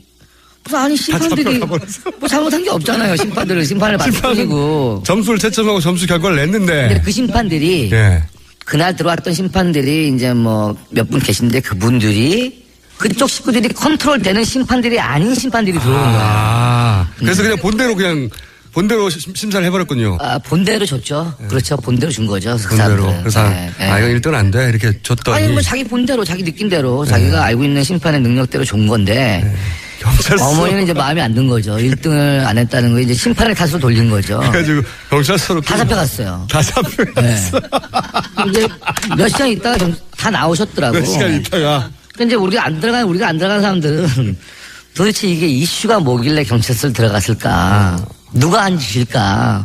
뭐 별의별 얘기들이 다 있었어요. 근데 뭐 알 사람들은 다 알았죠. 네. 잡혀갔다가 그분들 돌아와서 뭐라고 다 하시더라고요. 돌아왔죠. 네. 이제 화가 많이 났죠, 다들. 당연히 화가 그 중에 많이 한 분은 뭐 어떤 분은 이제 아예 심판 정남이 떨어져가지고 다 손 띄워버리신 분도 계시고. 경찰이 뭐라고 그랬답니까? 똑바로 보라 그랬대, 심판. 똑바로 뭐라고. 뭐 하는 거냐고. 지금. 심판 똑바로 뭐라고. 자기들도 피곤한데. 피곤한데. 이렇게 똑바로 못하니까 자꾸 위에서 지시 내려오고. 위에서. 예, 다 알아봐라 뭐 이런 거 내려오고. 자기들도 이거 모른다, 우리도 이런 거 뭔지도 모르고. 어디서 명령이 내려왔는지 모르지. 하여튼 위에서 내려왔고. 예, 자기는 지시대로 해야 되는데. 오라고 그랬더니 승마 대장 가가지고 심판들 잡아왔고. 근데 심판들한테 뭐라고 할 말 있습니까? 자기는 전문 분야도 아니니까. 그냥 똑바로 아는 게 봐라. 있어야죠. 그러니까 똑바로 봐라. 똑바로 봐라. 똑바로 봐. 앞으로 똑바로 볼 수 있겠냐. 앞으로 똑바로 볼 수 있겠냐.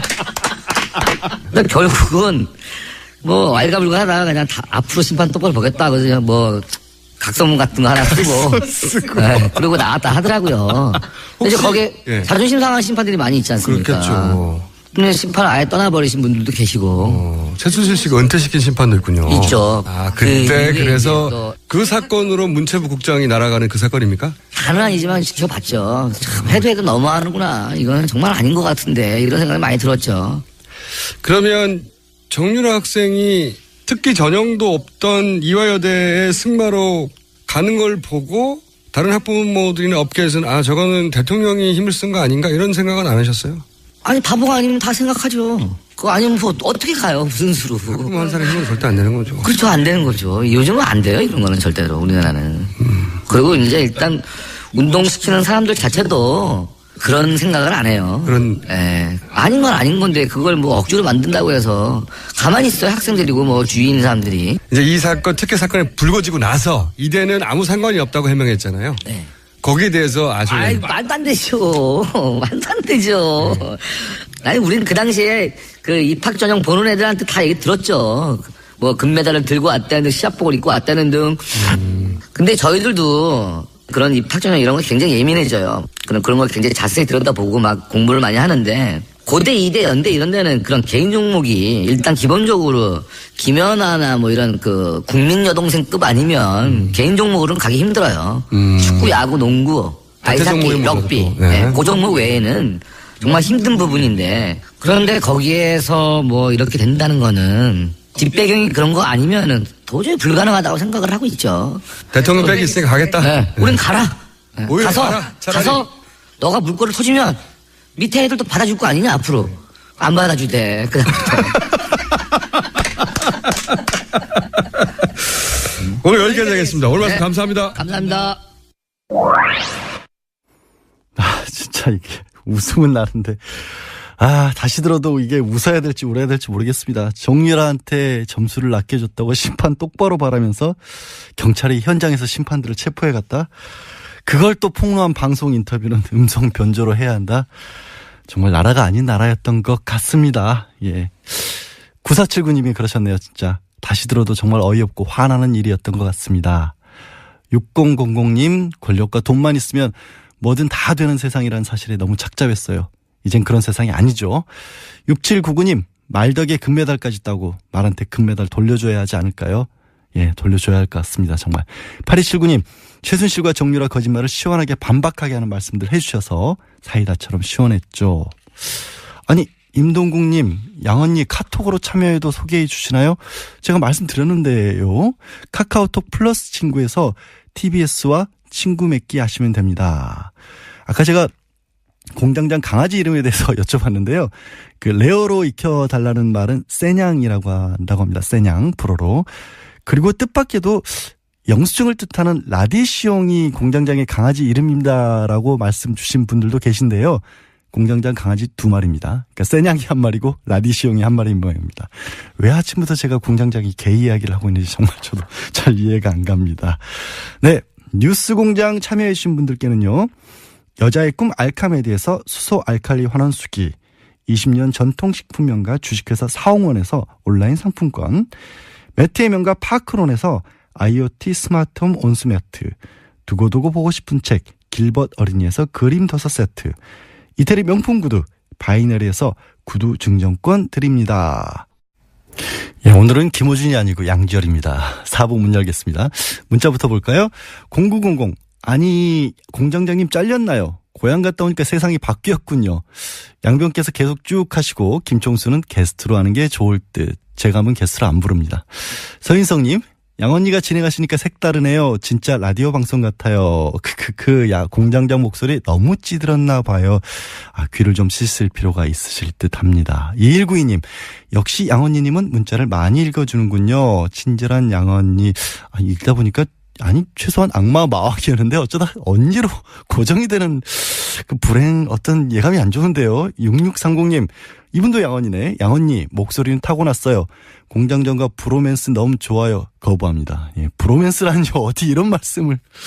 네, 뉴스공장 명절 특근은 국민과 함께하는 든든한 행복 에너지 한국전력, 생활 속 불합리한 차별 법제처에 신고하세요. 차별법령신고센터. 올해에도 가족을 위해 국가건강검진 꼭 받으세요. 국민건강보험공단.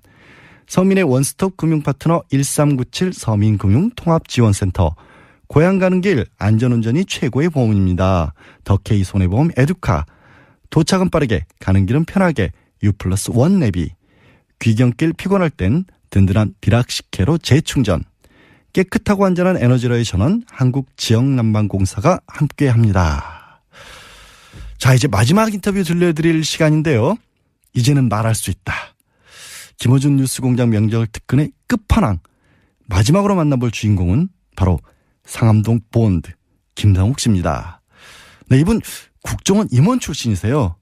그리고 지난 2012년 대선 때 사실 국정원 댓글 사건을 최초로 세상에 알린 분이었습니다. 그리고 짐작하시겠지만 박근혜 정권에서 굉장한 고초를 겪으셨는데 뉴스공장을 통해 처음으로 방송 출연을 결심하셨죠. 김상욱 씨 얘기 다시 한번 들어보시겠습니다.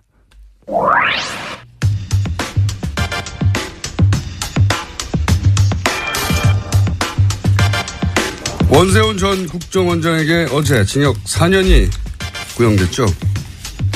이 국정원 댓글 사건을 최초로 제보한 분입니다. 네, 김상욱 전 국정원 직원 네, 스튜디오에 직접 나오셨습니다. 안녕하십니까? 안녕하십니까? 김상욱입니다.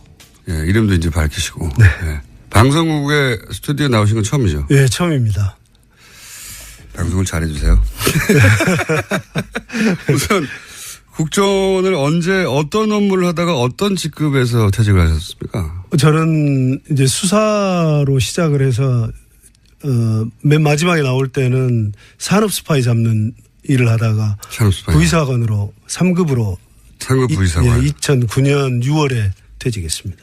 2009년 6월. 이게 이제 부의사관 국정원의 어떤 직제를 잘 모르니까 대기업이라면 이게 어느 정도 되는 직급인 거죠? 부장. 이사요? 이사. 높은 분이셨구나. 높지는 않습니다. 이사. 이사죠. 예, 예. 그렇군요. 그러면 임원이라고 볼 수 있네요. 예, 임원급. 그러다가. 근데 왜 퇴직을 하신 거예요? 이게 제가 시기를 보니까 노무현 대통령 서거 바로 다음 달에 퇴직하셨더라고요. 네. 제가 원래 96년, 7년 이때 당시 안기부가 예. 김대중 대통령 선거에 15대 대선에 개입을 해서 북풍을 일으켰어요. 그랬죠. 근데 네. 그걸 총풍도 있었고 제가 이제 사전에 막았었거든요. 막았었는데 결과적으로 네. 그러니까 이 댓글 사건 이전에 큰 사건이 있었죠. 김대중 후보 낙선을 위한 북풍 공작. 예, 네, 이게 있었죠. 뇌관을 제가 이제 당시 박지원 그 평민당 기조실장을 통해서 이제 뇌관을 사전에 제거를 했었는데 그것 때문에 이제 이명박 정부 들어서면서 한마디로 이제 정권을 뺏기는데 제가 굉장히 이제 김대중 전 대통령의 당선에 기여한 거 아니냐라고 찍힌 인물이었다는 거죠 그때 이미. 기여를 했죠. 그래서 이제 기여를 했죠. 이제 김대중 대통령께서 처음에 대통령이 되신 뒤에 당시 안기부를 방문을 하셨는데 그때 이제 제 안부를 물어주셨어요. 그게 이제 안부를 묻다 보니까 만천하에 김상욱이 정말 그랬구나 이렇게 이제 결국은 공표하는 결과가 됐는데 이제 그러다 보니까 보수 진영에서는 제가 이제 지켜야겠죠. 아주 굉장히 나쁜 놈이 된 거죠. 그래서 이명박 정부가 들어서고 나서 제가 본부에서 산업 스파이 검거 업무를 하고 있었는데 갑자기 인천으로 보내더라고요. 자천이 되셨고. 인천에서 원래 1년 부서간 이동은 1년이 되지 않으면은 이동을 할 수 없게 돼 있어요. 근데 9개월 만에 그때 다시 원세훈이 오더니 2009년 2월에 원세훈이 와가지고 제가 2009년 3월에 다시 일주일간 조사받고 그 DJ 당선에 대해서는 뭐 그때 북풍 공작이 있었다는 것은 이제 재판을 통해서 밝혀진 거니까 그걸 문제 삼지 않고 98년도에 정권이 바뀐 뒤에 약 500여 명이 안기부를 떠났어요. 그런데 정상적인 절차를 밟아서 떠났음에도 불구하고 그때 당시에 살생부를 김상욱이 네가 만들지 않았느냐. 그렇게 조사를 일주일간 하더라고요. 사실이 아닌데도. 사실이 아니죠. 살생부를 제가 살생부를 만들 정도로 뭐 그런 위치에 있지도 않았고 그리고 직원 개개인에 대해서 제가 관심이 없었고 그랬는데 그게 이제 사실 무근으로 밝혀졌는데 근데 왜 그만두셨어요? 그래도 인사조치를 해라 그래가지고 대구로 뭐 하여튼 자청하게 되셨는데 그랬는데 대구에서 있는데 2009년 5월 23일 날 노무현 대통령께서 서거를 하셨는데 이 막 그 연화장으로 이렇게 화장하는 그 이제 장례 차량이 중계되고 그랬었어요. 생중계했죠. 전국민이 다 봤죠. 그걸 보면서 직원들이 그 고인을 폄훼하는 마치 저 들으라고 하는 듯한 얘기 굉장히 견딜 수가 없었어요. 그다음에 노무현 대통령의 화장 장면을 보고 국정원 직원들이 입에 담기 어려운 얘기들 제가 차마 방송에서는 하기 어려운 욕설을 막 하더라. 뭐 그런 얘기. 잘 죽었다 한마디로 이런 식의. 그때 우리 사회 보수 쪽에서 막 이렇게 폄훼하는 말들이 있었지 않습니까? 그런 얘기들을 국정원 직원들이 제 주위에서 하고 그랬어요. 저 들으라는 듯이 마치. 그러고 있는데 원세훈은 또 그때 직원들을 삼천교육대라고 해가지고 우리끼리 영어로 삼천교육대 했는데 나이 먹은 직원들을 다시 강도 높은 훈련을 해서 아마 본인 의사는 그렇게 하면은 사표를 내지 않을까 생각을 했던 것 같아요. 그런데 거기에서 벌어서 부모 봉양하고 자식 키우고 그런데 아무리 힘들어도 사표를 낼 수 있겠습니까? 계속 다니니까 사표 내는 직원이 없으니까 원세훈 원장이 그때 원장이 방송 용어로 적절할지는 모르겠는데 이 자식들은 아무리 밟아도 사표 내는 놈 하나 없다. 그래서 그 두 가지. 그 정도는 방송 용어로 아주 적절합니다. 예.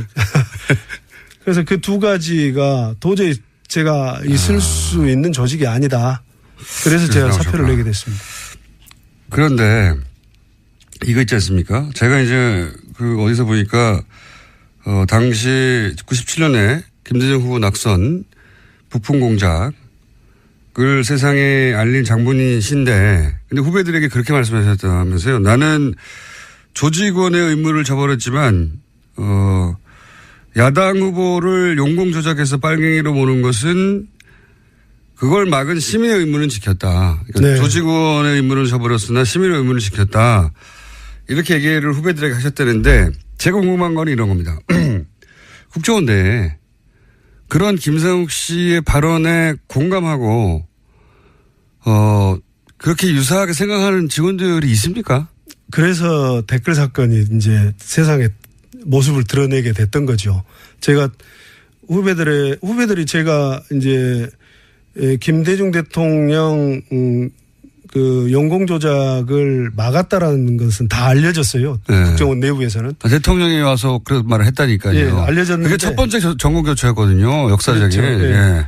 근데 저는 그냥 제가 이제 뭐 당연히 해야 될 일이었다라는 생각을 했는데 뭘 바라고 한 게 아니라 좀 세계적으로 망신스럽잖아요. 나중에 노벨 평화상을 받으신 분인데 그런 분을 무슨 빨갱이니 어쩌니. 연공 조작 많이 했죠. 예, 예. 세계적으로 망신을 당할 일이다. 그래서 막았는데 후배들에게 제 나름대로의 변명을 한다고 한 것이 선배로서는 존경하지 마라. 조직 선배로는 존경하지 마라. 그래서 조직 윤리는 저버렸지만 내가 국정원 직원이기 전에 대한민국 국민이었다. 대한민국 국민의 의무는 절대적인 것 아니냐. 난 그걸 지켰을 뿐이다. 그러니까 그걸 이해하고 믿고 예. 따라준 후배들이 꽤 있었어요. 구조 내부에 있어요. 예, 그 후배들이 제가 퇴직한 이후에 내부에서 있었던 부조리한 면들을 네. 얘기를 토로를 하고 격정적으로 토로하고 하면서 제가 이제 댓글 사건도 캐치를 하게 된 겁니다. 그 선배 그 사이에 이런 일들이 있었어라고 하면서 이제 그 김상욱 씨가 나오면서 했던 나는 시민으로서 의무가 중요하다고 생각했다고 하는 발언에 대해서 동조했던 내부 직원들 중에 일부가 와서 선배 이제 이런 일도 있어요. 이제 국정원 내부에 이런 토론하는 과정에 국정원 댓글 사건도 그렇죠. 나온 거군요. 네. 국정원 댓글 사건 말고 다른 건 뭐 있었습니까? 다른 건 무슨 보수단체 지원 문제도 이미 그때 예. 있었고 NLL 크게 문제가 됐던 NLL 그 장난이죠, 장난. 예, 그 뭐 NLL 포기를 했다라는 네. 남북 정상 대화록 몇 부가 네. 뭐 누구를 통해서 새누리당 쪽으로 유출이 됐다. 그것도 이미 그때 알고 이미 계셨고. 전부 사실은 그 민주당에는 보고가 됐던 사안입니다. 사전에. 근데 그러면 그거 말고 또 있습니까? 우리가 잘 모르는. 좀 있는데 그 지금 말씀 방송으로 할 수 없네요. 방송으로 하기엔 너무 좀 민감한 얘기들이 아이고 많고. 궁금해라. 하여튼 그런 내용들 중에 그 국정원 댓글이 있었군요. 내부적으로. 네. 그 이후로는 이제 전개 상황을 압니다. 그러니까 뭐 간단하게 얘기해서 이제 대북 심리전하는 부서가 북한이 아니라 국민들 상대로 심리전 한 거잖아요, 이게. 그렇죠. 예. 네. 국민이 마치 적인 양 하고 네. 국민들 상대로 심리전을 한 건데 당시에 제가 굉장히 안타깝다고 한 것은 분명히 댓글 작업이 광범하게 이루어지고 있다는 것들은 사람들이 눈치를 알고 있었거든요. 예. 저도 당시 이제 나는꼼수다라는 방송을 하면서 4대 보험 되는 곳에서 하는 것 같다. 왜냐하면 댓글이 달리는 게 그 출퇴근 시간이 너무 일정하다. 뭐 이런 얘기도 했었고. 그런데 안타까웠던 게 뭐냐면 그 당시 역삼동 오피스텔 앞 대치 상황 있지 않습니까? 네. 그때 김모 직원이 자기 국정원 직원 아니라고 하니까 아닌가 보다 문을 닫아줬어요. 네. 그러면서 그때부터 그 문을 사이에 둔 대치 국면이 벌어졌잖아요. 그 직원은 당연히 회사라고 하죠. 국정원 직원들은. 네. 예. 회사에 전화해가지고 이런 일이 있다고. 그다음부터는 이제 지시를 받아서 행동했을 것이고 조직적으로. 정말 안타까웠던 것은 아니 저걸 왜 그냥 내버려뒀나. 들어가는 걸. 저 문을 당장 부셔서라도 그 노트북이랑 그 휴대폰을 빨리 접수해야 되는데 저걸 왜 못하고 있지? 정말 안타까웠거든요. 제가 보면서. 네. 그때 그 현장을 보셨을 거 아닙니까? 그런 생각 안 하셨어요? 원래는 제가 며칠간 해서 이제 장소도 현장도 확보를 했고 대상도 특정을 했고 그랬는데 제가 왜 직접 안 가셨어요 그때? 절름발이로 위장을 하고 있었어요 제가. 그래서 그게 왜 위장을 했냐면 장비가 필요한데 가장 긴 게 뭘까 생각을 해보니까 목발이 가장 길더라고요. 그래서 목발을 가지고 문을 장악을 해야 되겠다. 문에 먼저 걸어야 되겠다. 문 열리기만 하면 내가 걸어야 되겠다라고 생각을 하고 그 다음에는 이제 뭐 노트북이고 휴대폰이고 증거물을 그러니까요. 찾을 수 있겠다 했는데 그 증거물을 잡아야 되지 않습니까? 무엇보다도. 근데 이제 막상 당에서 민주당에서 그때 당시? 이제 전부 다 몰려오고 있는 상황인데 제가 카메라가 이제 오는 거예요. 근데 제가 카메라에 익숙질 않은 상태에서 첫 번째 이걸 전직 선배가 아무리 불법 현장이지만 후배를 이렇게 제압을 하고 이런 모습들이 그렇고 역사적으로 굉장히 길이 남을 텐데 안 좋은 모습이 될 것 같은 생각이 들었어요. 그래서 굳이 무슨 뭐 현행범을 잡으면 머리카락이라도 잡으면은 경찰들 특진을 한다고 그래서 뭐 다 달라들고 한다는데 내가 공명심을 위해서 하는 것도 아니고 내가 이래서 안 되겠다 그래서 꼭 내가 해야 될 필요는 없다. 이거. 예, 그래서 그때 민주당원들을 한 2시간 정도 교육을 시켜서 이렇게 하라고. 틀림없이 국정원 직원 아니라고 할 거다. 그건 100% 아닙니까? 예, 그래서 그런데 만약에 이제 폭행 사건이 있으면 단순 폭행 정도로 입건은 될 수 있다. 하지만 지금 이제 정권을 놔두고 싸우는 건데 반드시 확보해라. 반드시 다른 거 필요 없다. 들어가면 노트북과 랩탑이 있을 건데 랩탑은 필요 없고 핸드폰과 노트북을 반드시 확보를 해라. PC는 필요 없고 예, 노트북과. 뭐 그것만 잡으면 이제 전부 다 확보할 수 있다. 이렇게 얘기를 했는데. 저도 너무 당연한 것 같은데. 또 그리고 제가 밖에 서 있는데 들어갔던 분이 나왔어요. 그러면서 저를 보고 국정원 직원 아니라는데요. 그래서 어떻게 됐습니까? 그랬더니 들어갔어요. 이런 거. 그걸로 역사가 바뀐 겁니다. 그래서 제가 현장을 떠났죠. 현장을 그러면서 제가 현장을 떠났습니다. 그게 그렇게 된 거군요. 네. 아니 저는 저 장소를 특정할 정도의 정보면 대단히 고급 정보 선수가 했을 텐데 어떻게 저 앞에서 아니라고 하고 그냥 문 닫고 나왔지? 이거 말이 안 되는 것 같은데? 그리고 왜 대치하고 있지? 바로 문 닫았으면 따고라도 들어가가지고. 아니, 그래봐야 결국 주거침입죄고. 그렇게 해서 확보할 수 있는 거는 지금 정권이 왔다 갔다 하는 증거물이지 않습니까? 그걸 어떻게 저렇게 바보같이 처리하고 있지 생각했었거든요. 근데 안 해본 사람들이 하다 보니까. 너무 황당했어요. 그리고 그냥 왔다는 게. 예, 너무 황당했고 그것도 이제 처음부터 했으면 그렇지만 전부 교육을 제가 시켜서 했는데 아마 이렇게 해라 이렇게 해라 지시하셨을 거 아니에요. 제가 교육을 잘못 시키지 않았나 싶은 자괴감이 듭니다. 왜냐하면 국정원 직원은 본인이 국정원 직원을 인정 안 하잖아요. 원래 다른 상황에서도. 네, 평소에도 절대. 안 하죠. 평소에도 안 하고 무슨 국정원에 전화를 해도 국정원 아니라고 그러거든요. 그리고 그 사람이 직접 받지 않으면 그런 사람 없다고 하거든요. 아예. 뻔히 자기 옆자리에 있는 사람인데도. 근데 이제 교육을 시키면서 보니까 약간 국정원 현직 직원에 대한 두려움이 첫 번째로 느껴졌고. 이미 이제 이명박 시절을 겪으면서 그런 두려움이 더 쌓였겠죠. 예, 두 번째는, 너는 국정원 출신이니까 그렇게 말할 수 있지라는 생각을 하고 있는 것 같았어요. 그래서 교육을 시키는데 2시간이 걸렸었어요. 그렇게 받고 가서도 아니라니까 바로 와버렸군요. 예. 그러니까. 진짜 아닌가? 이렇게 생각하면서. 아니요. 다행이다. 다행이다. 그리고 이게 역정보 아니었을까라는 생각도. 제가 이제 국정원 출신이다 보니까 혹시 역정보 아니었을까라는 생각도 있었지 않겠냐. 100% 신뢰를 못하는 부분도 있고 두려움도 있고. 그러지 않았으면 정말 천재이루의 기회였잖아요. 결정적 찬스였는데요. 그런데 그 한마디에 돌아설 수 있었을까. 지금 생각해도 안타깝네요. 지금 생각해도. 그리고 나서 대선에서 박근혜 전 대통령이 선출되는 걸 보면서 내 인생은 이제 무지하게 꼬이겠구나 이런 생각 안 하셨어요? 다음 날? 그랬죠. 그날 밤에 이미 이제 당락이 결정되는 것을 보면서 큰일 났다. 큰일 났다. 이거 사고를 쳐도 크게 쳤는데 이걸 앞으로 5년 동안 어떻게 살아야 되나? 5년 뒤는 또 기약이 있나? 그런 생각을 했죠. 제가 대선 이틀 후에 비행기를 탔기 때문에 주진우 기자와 함께 아주 긴 터널을 시작이었거든요. 그리고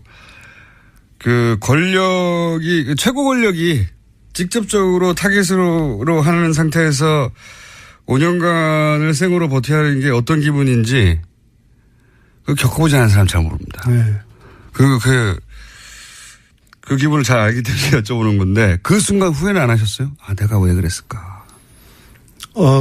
사건을 했던 것에 대해서는 후회는 안 했어요. 하지만 그 뒤에 정말 고생하셨죠. 예, 근데 이제 좀 전에 우리 물어봐 주셨던 그런, 어떤 비난을 감수하고라도 내가 했어야 되는데, 내가 직접 했어야 되는데 라는 생각, 그런 후회를. 그건 했죠. 정말 후회가 되셨겠죠. 네, 그게 네. 지금도 후회스러운 장면입니다. 그 5년간 이제 겪어본 사람, 저도 겪어봤기 때문에 드릴 말씀입니다만은. 그 5년간의 압박. 그런 압박은 상상하고는 다르게 실제로 겪으면 엄청난단 말이죠. 그래서 주변과 일상생활 전체가 무너지거든요. 인간관계도 다 무너지고 그러지 않으셨어요? 다 무너졌죠. 다 무너지고 또 국정원 대변인이 언론에 대고 개인의 영달을 위해서 조직을 팔아먹은 쓰레기 이렇게 얘기를 하고 또 국정원 내부에 제가 이제 그 입사 동기들로 이루어진 친목회가 있어요. 네. 그런데 그 동기회에서도 제명당했다는 소식을 듣고 그래서 동기회도 버림받고. 근데 굉장히 그 외 모든 인간관계 다 파괴되고 꼭 발가벗겨진 채로 그 궁수들 사이에 벌판에 놓여진 돼지 같다는 생각을 했어요. 누가 쏠지 모른다. 그리고 실제 전화도 안 하지 않습니까? 전화 안 오죠. 그리고 거꾸로 전화도 안 하지 않습니까? 저도 못하고. 왜냐하면 전화를 하면 뭔가 궁금한 게 있어서 전화를 하려고 해도 상대방한테 피해를 줄까 봐 못하죠. 네, 그렇죠? 못하죠. 네, 저도 전화를 안 하게 되더라고요. 예. 나하고 통화해서 그리고 또 재판도 받으셨지 않습니까? 재판은 4년간 받아서 작년 12월에야 마지막에 무죄를 받으셨죠. 네, 끝났습니다. 네. 네. 그 과정 전체, 왜냐하면 그 5년 후도 보장이었기 때문에 이 정신적으로 버티는 거 굉장히 힘드시지 않으셨어요? 굉장히 힘들었죠. 네. 굉장히. 집에서도 굉장히 우울증 겪었을 것 같아요. 일단 이제 아내는 갑자기 아침 식사도 하기 전에 압수수색이 들이닥쳤고 이미 검찰에서. 네. 저처럼 다음날 비행기를 탔어야 되는데. 그래 둘이서 이제 집사람은 어쩔 줄 몰라 했고 그 뒤로 이제 무슨 상당히 대인기피증도 생기고 좀 엉망이 됐습니다. 예, 다 망가지죠. 예. 이 시간을 저희가 왜, 일부 한 번만 잡았는지 모르겠네요. 앞으로 좀 더 나오셔야 될 것 같습니다. 오늘 첫 번째 시간으로 하고. 왜냐면 할 얘기가 너무 많은데, 다른 거 다 건너뛰고, 이 얘기를 좀 여쭤보고 싶습니다. 왜냐면 지금 대략 6분밖에 안 남았기 때문에, 오늘 주제하고는 다른데 나오신 김에 꼭 여쭤보고 싶은 게 있어요. 답하시기 좀 곤란한 부분도 있을 텐데, 단답형으로 간단하게 여쭤볼게요. 네. 최근에 이제 국정원 마취 사건이, 사망한 임 과장, 네. 부친이 언론에 등장해서 얼굴이 상처투성이었다. 왜냐하면 당시만 하더라도 아무런 외상이 없어서 자살로 결론이 나고 끝났는데 이제 그런 부친의 갑작스러운 증언이 있으면서 다시 부각됐어요. 근데 이제 전체적으로는 이미 국정원을 떠난 이후에 벌어진 일이기 때문에 정확한 정보가 없으시겠지만 국정원의 경험을 비춰서 간단하게 견해를 듣고 싶은 부분이 뭐냐면 일단 유서 있지 않습니까? 네. 저 유서를 보자마자 이게 정말 죽음을 작정하고 쓴 거냐. 왜냐하면 거기 보면 딸에게 남긴 하트도 막 그려져 있고 유서인데 내가 이제 세상을 떠나는데 마지막으로 딸에게 남긴 유서에 하트가 막 그려져 있고 그다음에 뭐 감사합니다. 뭐 이런 내용도 있고요. 마지막에 이 유서는 유서가 아닌 것 같은데 그런 생각 안 하셨어요? 굉장히. 예, 다시 들어도 정말 이런 일이 있었구나 싶은 정말 믿어지지 않은 그런 얘기들인데요. 마지막이 궁금하셨죠? 정말 궁금한 게 더 많아지는 그런 인터뷰여서 사실 이후에 상암동 본드라는 이름으로 뉴스공장 고정편을 하셨어요. 그러다가 딱 한 달 만에 임무를 완수한 007처럼 호련히 사라지고 싶다라는 말씀을 남기고 자진하차했는데요. 이유가 국정원 적폐청산 TF가 활동을 잘하고 있으니까 이제 할 일을 다 한 것 같다라는 거였습니다. 많이 아쉽기는 했지만 007이 다시 돌아올 일이 없는 세상, 그러니까 이분을 다시 모실 일이 없는 세상이기를 간절히 바랍니다. 문자 몇 개 더 전해드릴게요. 5070님, 이렇게 용기를 내서 사실을 밝혀주시는 분들 덕에 대한민국이 밝아지는 듯합니다. 네, 저도 그렇게 생각합니다. 9479님은요, 영화에서만 나올 것 같은 일들이 현실에서도 일어났네요. 방송 들으면서 세상 참 무서웠구나라고 느꼈습니다. 6362님은요, 69세 할머니입니다. 차분한 목소리로 자세하게 설명해줘서 귀에 쏙쏙 들어와 세상을 다시 알게 돼 고맙습니다. 앞으로도 열심히 듣겠습니다. 앞으로도 계속 사랑해주세요. 윤혜정님은 정말 심각한 뉴스들인데 뉴스공장에서는 일단 편하게 웃으면서 핵심을 듣게 해주셔서 애청하게 되네요. 뉴스공장 만세, 공장장님 만세, 양원이도 만만세. 네, 청취자분들도 만만세입니다.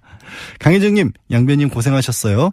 남은 연휴 행복하게 보내세요. 라고 말씀 주셨고요. 뉴스공장 명절 특근은 여기까지 전해드려야 할 것 같습니다. 저는 변호사 양지열이었고요. 그동안 함께 해주신 이틀이었지만 여러분 꼭 고맙습니다. 그리고 저는 날이 좋은 날을 골라 꼭 다시 돌아오겠습니다. 네, 안녕.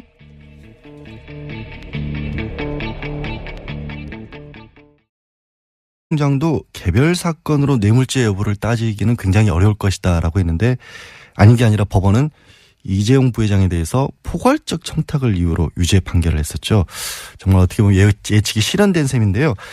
최동욱 전 총장께서는 얼마 전에 원세훈 전 국정원장 유죄 선고받는 걸 보면서 사필 규정이다, 또 끝까지 수사팀의 방패막이가 되어주지 못해 안타깝고 아쉬웠다라는 그런 소감을 털어놓기도 했었습니다. 문자 몇 개 볼까요? 가재는 송편님, 최동욱님, 블랙리스트 피해자 문성근 김미아 씨 잘 변호해 주세요. 얼마 전에 국정원 주도 블랙리스트 피해자를 위해서 최 전 총장께서도 무료 변론을 해주기로 하셨지 않습니까?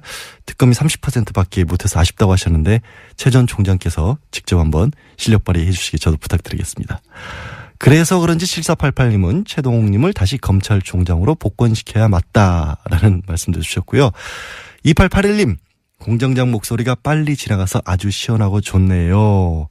예, 마음 같아서는 인터뷰도 아예 다시 제가 하고 싶습니다. 네, 명절 특근 2부 진행하겠습니다. 문자들이 조금씩 들어오고 있긴 한데요. 아직도 뉴스공장에 문자 보내는 방법을 물어보시는 분들이 많으세요.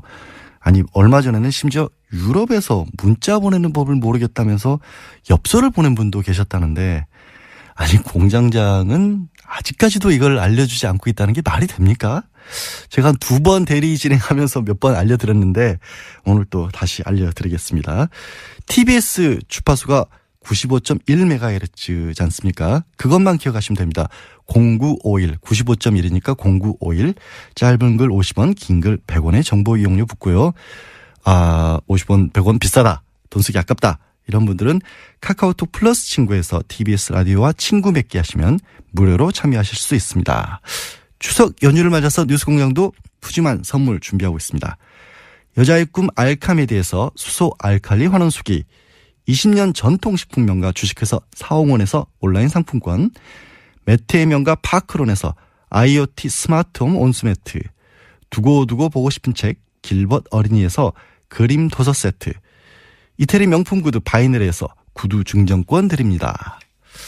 네, 뉴스공장 명작 인터뷰 두 번째 인터뷰는 청취자 7139님이 청해 주신 건데요. 우리 상조 하고 싶은 거 다 해. 어색하다. 김상조 형님 인터뷰 다시 듣고 싶습니다 라고 요청하셨는데, 재벌 저격수에서 을의 눈물을 닦아주는 갑질 저격수로 거듭난 분, 불과 얼마 전 지난 8월 진행했던 김상조 공정거래위원장 인터뷰였는데요. 뉴스공장 작가들이 공정위 인터뷰 담당자를 2달 동안 들볶아서 성사시켰다고 합니다. 예, 털복숭이 공장장에 가려서 보이지 않지만 제작진의 수고가 정말 많은 뉴스공장입니다. 인터뷰 다시 들어보죠.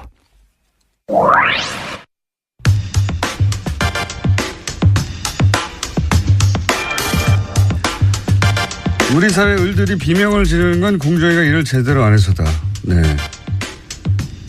김상조 공정거래위원장 스튜디오에 직접 나오셨습니다. 안녕하십니까? 네, 안녕하십니까? 네, 이렇게 높으신 분께서 직접 위원장 되시기 전에 공정위원장 혹시라도 되시면 저희 방송에 꼭 먼저 나와달라고 부탁을 저희가 그렇게 신신당부를 했는데도 불구하고 지난주에 MBC를 먼저 출연하셔가지고 예. 저희 같은 중소방송사를 먼저 챙기셔야 할 공정위원장께서 대형 방송사부터 출연하시면 방송의 공정거래 굉장히 나쁜 시그널을 줍니다. 예. 뭐 제가 요즘은 기업들에게서는 갑일지는 모르지만 또 언론이나 그 국회에 대해서는 또 의리거든요.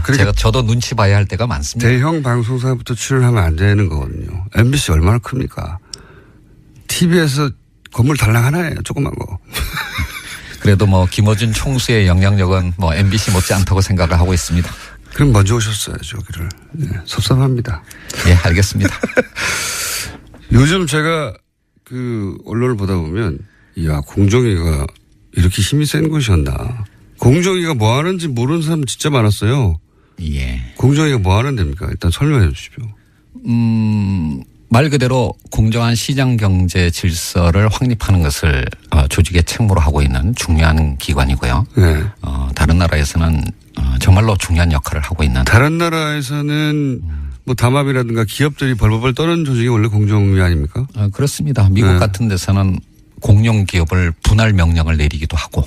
분할해라. 예. 그러니까 AT&T라고 장거리 전화를 독점하고 있던 회사를 4개로 쪼개는 효과전법 때문에. 네, 그렇습니다. 뭐 그런 역할을 하기도 했었죠. 예. 자본주의 사회인데 예. 스스로 성장한 기업을 니네가 독과점이니까 공정거래 거스리니 분할해라 이런 적이 있었어요? 네, 미국에서 그런 적이 있었습니다. 뭐 그럴 정도로 힘이 세고요. 예. 그게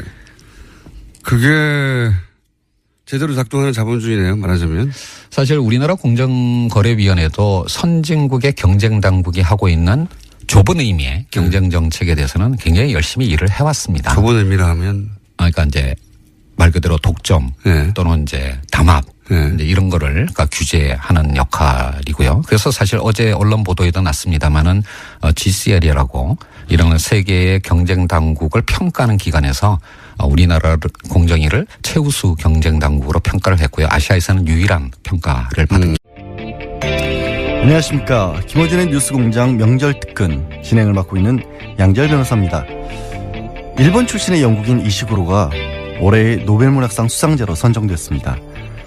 지난해 작가 한강이 맨부커상을 받기도 했지만 노벨상은 여전히 우리와 거리가 먼 모양입니다. 오는 9일 월요일은 한글날입니다.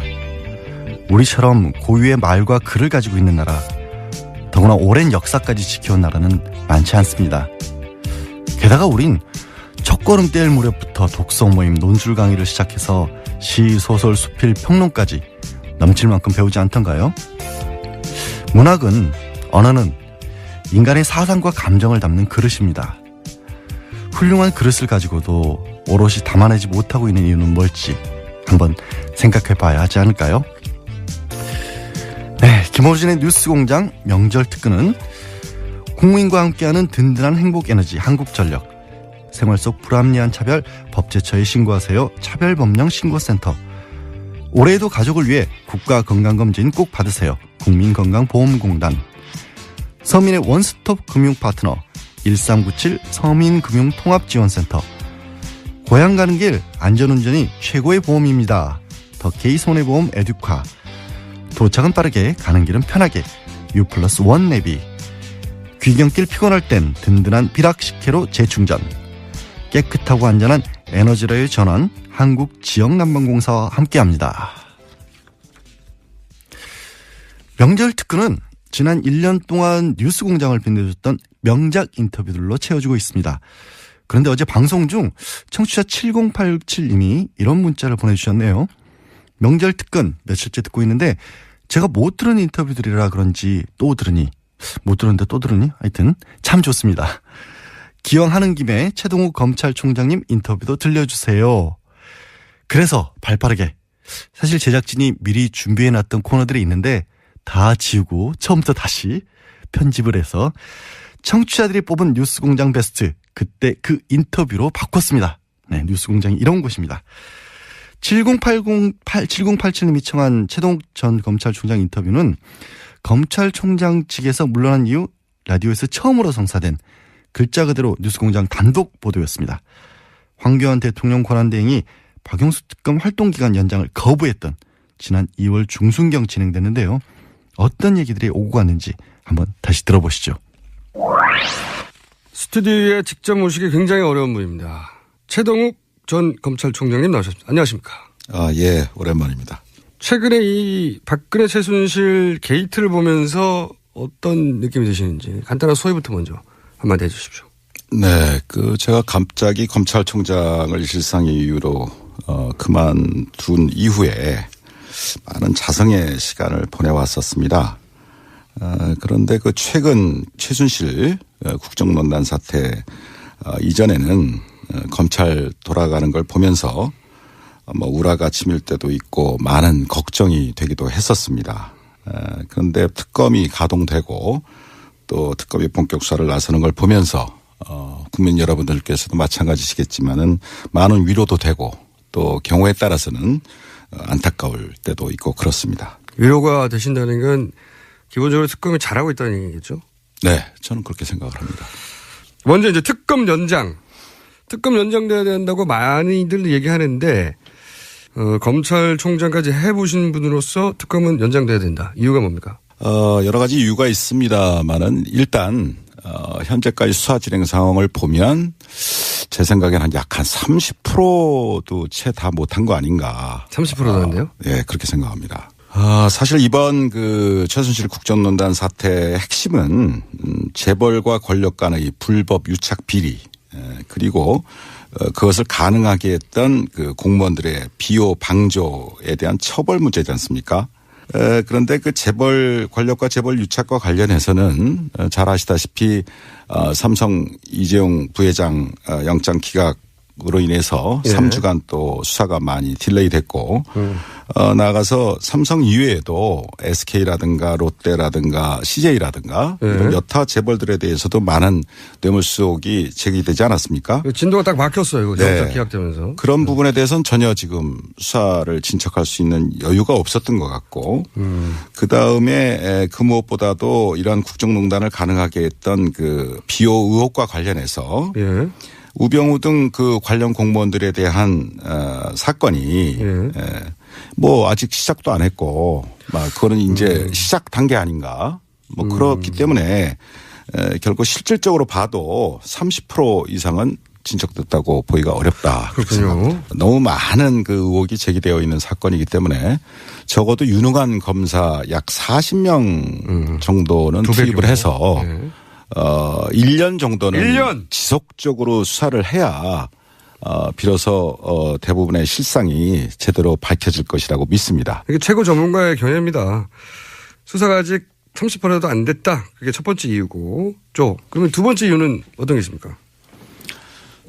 어차피 특검법이란 건 한시법이고 제한된 법정 기간 내에만 특검이 수사를 할 수 있는 것인데 지금 70일이 다 돼가고 그다음 투자자들 즉 에버랜드의 주주들입니다. 이 사람들이. 그러니까 삼성 계열사가. 그럼 삼성 계열사가 손해를 보면서 본 사건인데 삼성 계열사가 손해를 보니까 삼성 계열사에 투자한 투자자들도 손해를 보게 된다는 거죠. 그렇죠. 그런 의미에서 삼성 계열사와 투자자들만 손해를 봤죠.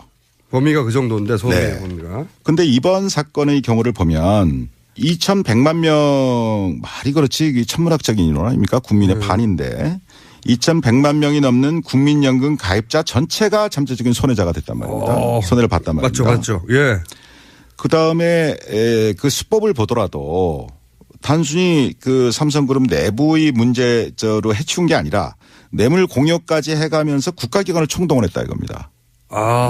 그게 본질적인 차이가 있어요. 예리한 분석입니다. 이거. 그러니까 손해의 범위 또 수법 면에서 두 사건은 굉장한 차이가 있다. 즉 한마디로 손해의 범위는 굉장히 국민 대다수로 광범위해졌고 또 수법 또한 매우 대담해졌다 이겁니다. 그래서 제가 이전에 에버랜드 사건을 수사했던 경험과 이번에 언론 보도를 통해서 쭉 느껴지는 것은 재벌들을 처벌해야 할 때 제대로 처벌하지 않으면 시간이 갈수록 폐해는 손해는 더욱 커지고 수법 또한 아주 악질적으로 진화한다 이러는 겁니다. 방법이 굉장히 진화한다 이거예요. 법보다도 더 앞서갑니다. 그렇죠. 더 대담해지고 더 악질적으로 변했어요. 그런데 이번에도 틀림없이 얘기 나올 텐데 이 재벌 총수 구속하면은 국가 경제 악영향이 있다 이러면서 이제 구속하지 말라고 그러잖아요. 이 부분은 직접 재벌 총수를 구속시켜본 경험이 있는 분으로서 어떻게 생각하십니까? 정몽구, 최태원, 김순년 등 그 재벌 총수가 구속된 이후에 뭐 현대자동차든 SK든 한화그룹이든 기업 가치가 하락하거나 대외 신인도가 추락해서 국가 경제가 더 어려워졌었습니까? 그렇다고 아니죠. 생각하세요? 이거는 실제 사례를 들어서 반박하면 되는군요. 그러면 삼성 부회장이 이재용 부회장이 구속됐다. 그러면은 어떤 영향이 있을까요? 국경제에? 결과적으로는 오히려 해당 기업의 투명성이나 신뢰도를 높이는데 기여했다고 보는 쪽이 일반적인 시각이라고 생각합니다. 좀 더 구체적으로 말씀해 주세요. 그 이재용 부회장 혼자만의 생각으로 지금 이번 일이 벌어졌겠습니까? 그럴 리가 없죠. 그럴 리가 없죠. 무수한 법률가들, 많은 전문가들이 오랜 연구와 기획 또 경우에 따라서는 조직적인 로비들이 있었기 때문에 가능한 거 아니겠습니까? 당연히 그렇겠죠. 그런데 예를 들면 이재용 부회장이 원칙대로 구속이 된다면 삼성 내부에서도 다시는 이런 식의 발상이나 시도는 엄두도 못 내는 상황이 될 거다 이런 얘기입니다. 그래서 이재용 부회장의 구속은 우리나라 재벌들 나머지 재벌들 전체에게도 큰 시그널을 보낸다 이겁니다. 정경유착은 삼성 부회장 한 사람 구속으로 해결될 수도 있겠네요, 이게. 제가 볼 땐 그럴 수도 있습니다. 아무리 경제 권력이 강하다 하더라도 합법 경영을 하지 않으면 예외 없이 총수가 구속될 수 있다. 그렇죠. 라는 시그널을 보낸다는 얘기입니다. 그것만 되면 돼요. 이 얘기해야 되겠네요. 황교안 대행 이런 말 했어요. 윤석열 검사가 자천된 것은 댓글 수사와는 상관이 없고 종합적으로 볼 때 자질의 문제가 있어 자천된 거다. 이런 식으로 말했단 말이죠. 여기에 대해서는 당시 댓글 수사를 총지휘하셨던 검찰총장이고 그리고 그로 인해서 자천됐다고 알려진 윤 검사에 대해서 이 황교안 대행의 논평에 대해서 한마디 하셔야 될 것 같은데요. 제가 그 국회 대정부 질의 과정에서 황 대행께서 그렇게 답변하시는 기사를 하셨다는 보도를 보고 누가 누구를 평가하나. 이 윤석열 검사는 지금 뭐 특검팀에서 열심히 뭐 쥐야창창 수사를 하고 있는 것 같은데 아주 치밀하고 해박한 법률 전문가입니다. 그다음에 어떤 법과 원칙에 어긋나는 것 거기에 대해서는 단호히 거부합니다. 오케이. 저한테도 많이 거부했어요. 한마디로 제가 말씀드린다면 문무를 겸비한 훌륭한 검사다. 문무를 겸비한. 문무를 겸비한 훌륭한 검사다. 뭐 그런 표현을 하고 싶습니다. 마지막으로 어렵게 스튜디오 직접 나오셨는데 혹시 하고 싶은 이야기 있으면. 제가 뭐 대한민국 검찰은 2,000명이 넘는 검사를 포함해서 10,000명이 넘는 방대한 수사 인력을 가진 강력한 수사기관입니다.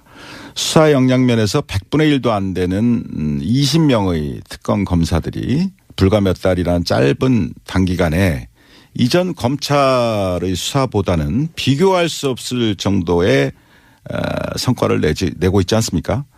이번 특검을 보면서 권력의 개가 되어서 권력의 입맛에 맞게 수사하는 것과 국민의 검찰로 법과 원칙대로 수사하는 것의 이 극명한 차이를 그리고 검찰이 이 지경이 되도록 만든 정치 검사들의 말로를 우리 정의로운 젊은 검사들이 마음에 새기고 잊지 말기를 바랍니다. 자기 손에 쥐어진 칼로 자신의 팔다리를 베어서라도 국민의 검찰로 다시 태어나기를 바랄 뿐입니다. 마음에 와닿는 마지막 말씀이었습니다. 지금까지 어렵게 모신 최동욱 전 검찰총장이었습니다. 감사합니다. 감사합니다. 예. 내공이 깊은 분들이 말씀하시는 거 과거의 예측을 들어보면 깜짝깜짝 놀랄 때가 있는데요. 최동욱 전 총장. 다음에 30일을 만약에 연장이 안 돼서 2월 말까지 특검 수사 활동이 종료가 된다면 이 특검에 수사하고 있었던 이 모든 사건들은 다시 검찰의 손으로 넘어가게 됩니다. 네네. 그런데 이 사건을 먼저 수사했던 현재의 검찰은 재벌과 권력 간의 뇌물수수 혐의에 대해서는 손도 대지 못했었고 직권남용. 직권남용죄로만 기소를 했죠. 또 우병우 등 그 관련 공무원들의 비호 방조에 대해서는 막 제대로 수사도 하지 못한 채 특검한테 사건을 전부 이관하는 지금 그런 상황이 되지 않았습니까? 그 당시에 수사했던 그 검찰 지휘 라인이 어떠했는지 그 총수께서는 기억을 하십니까? 우선 법무부 장관이 황교안, 총장은 김진태, 중앙지검장이 김수남, 그리고 청와대에는 그 유명한 김기춘, 우병우 이 두 분이 있었죠. 네. 이 사건이 연장이 안 되면 당시 가이드라인을 따랐던 인사들의 손에 다시 사건이 들어간다. 이런 요지네요. 그렇습니다. 그것이 지금 이 특검 연장과 맞물려서 참 중요한 문제입니다. 금반언의 원칙입니다. 그래서 쉽게 말씀드리면 이 금반언의 원칙이라는 것은 네. 이미 표명한 예. 이미 밝힌 자기의 언행에 대해서 네. 모순되는 행위를 네. 스스로 할 수 없다. 뭐 그런 원칙을 말합니다. 아, 자기 한 말을 뒤집을 수 없을 거다. 이런 거네요. 뇌물수수 얘기했다가 뭐 딴 걸 바꾼다든가 또는 뭐 직권남용했다가 딴 걸 바꾼다든가 이게 안 된다 이런. 그렇죠. 그다음에 또 한 가지는 그 우리 헌법상에 자기 부죄 금지의 원칙이라는 것이 있습니다. 그러니까 말하자면 스스로 죄를 부담할 수는 없다. 그래서 여러분들이 아시다시피 묵비권. 자기 죄에 대해서 진술을 거부할 수 있는 거예요. 거부할 수 있는 권리를 준다. 아, 이게 그 원칙. 그게 이제 헌법상의 원칙입니다. 자기 부재 금지 원칙이요? 네네.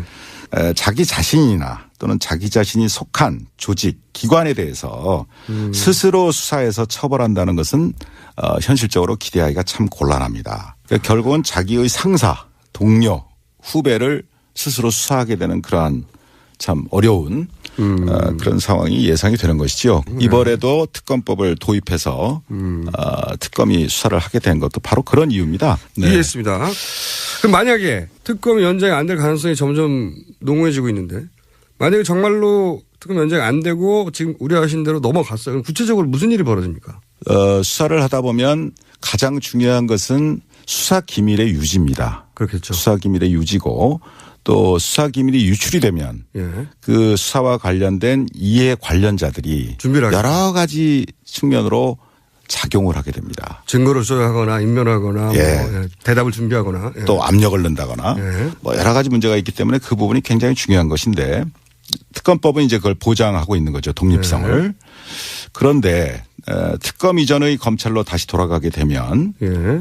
그때그때의 수사 상황이 예. 비호 방조 의혹을 받고 있는 황교안 대행이나 또 김수남 총장에게 보고되겠죠. 당연히. 예. 그렇게 되고 뭐 그렇게 되면 경우에 따라서는 수사를 방해하는 가이드라인이 다시 작동할 수도 있고 또 거꾸로 수사검사들에게 영향과 압박이 내려가게 될 것이고 뭐 한마디로 의혹 대상자들이 수사를 지휘하는 참 웃지 못할 그러한 특검 이전의 상황으로 돌아갈 수 있다는 것이죠.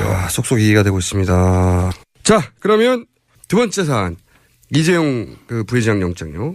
이게 이제 1차 기각됐었거든요. 이렇게 기각하는 게 맞습니까? 어떻게 보세요?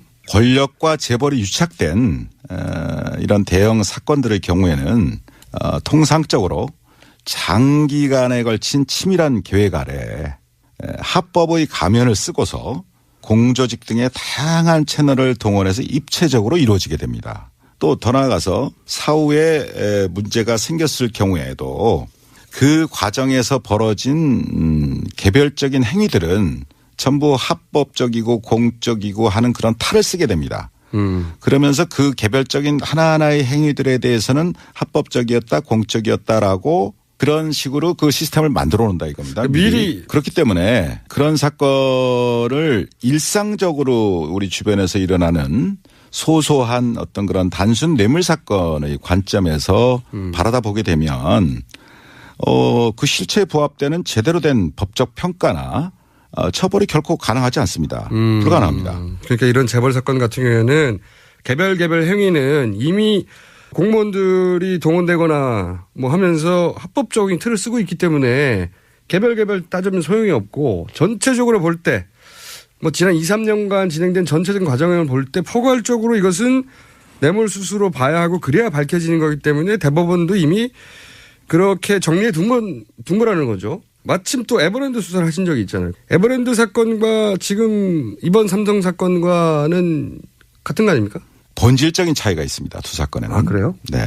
어떻게 있습니까? 물론 삼성그룹의 지배권을 승계시키거나 강화한다는 측면, 또 그로 인해서 경제적인 이득을 봤다는 면, 뭐 그런 것은 공통점이 있습니다. 그렇죠. 그래서 같아 보이는데. 네. 그러나 에버랜드 사건의 경우는 우선 삼성 계열사, 그러니까 삼성그룹 내부죠. 삼성 계열사와 그 투자자들만 손해를 본 사건입니다.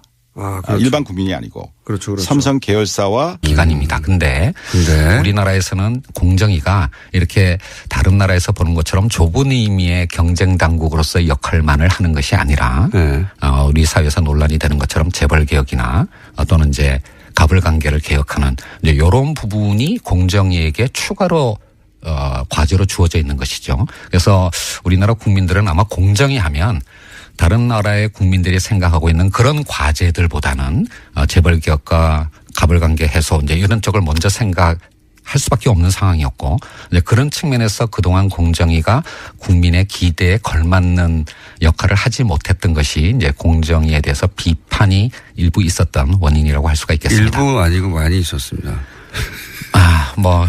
제가 지금 현직 공정거래위원장입니다. 그렇게 평가하시면 제가 조직에서 영이 안 섭니다. 예.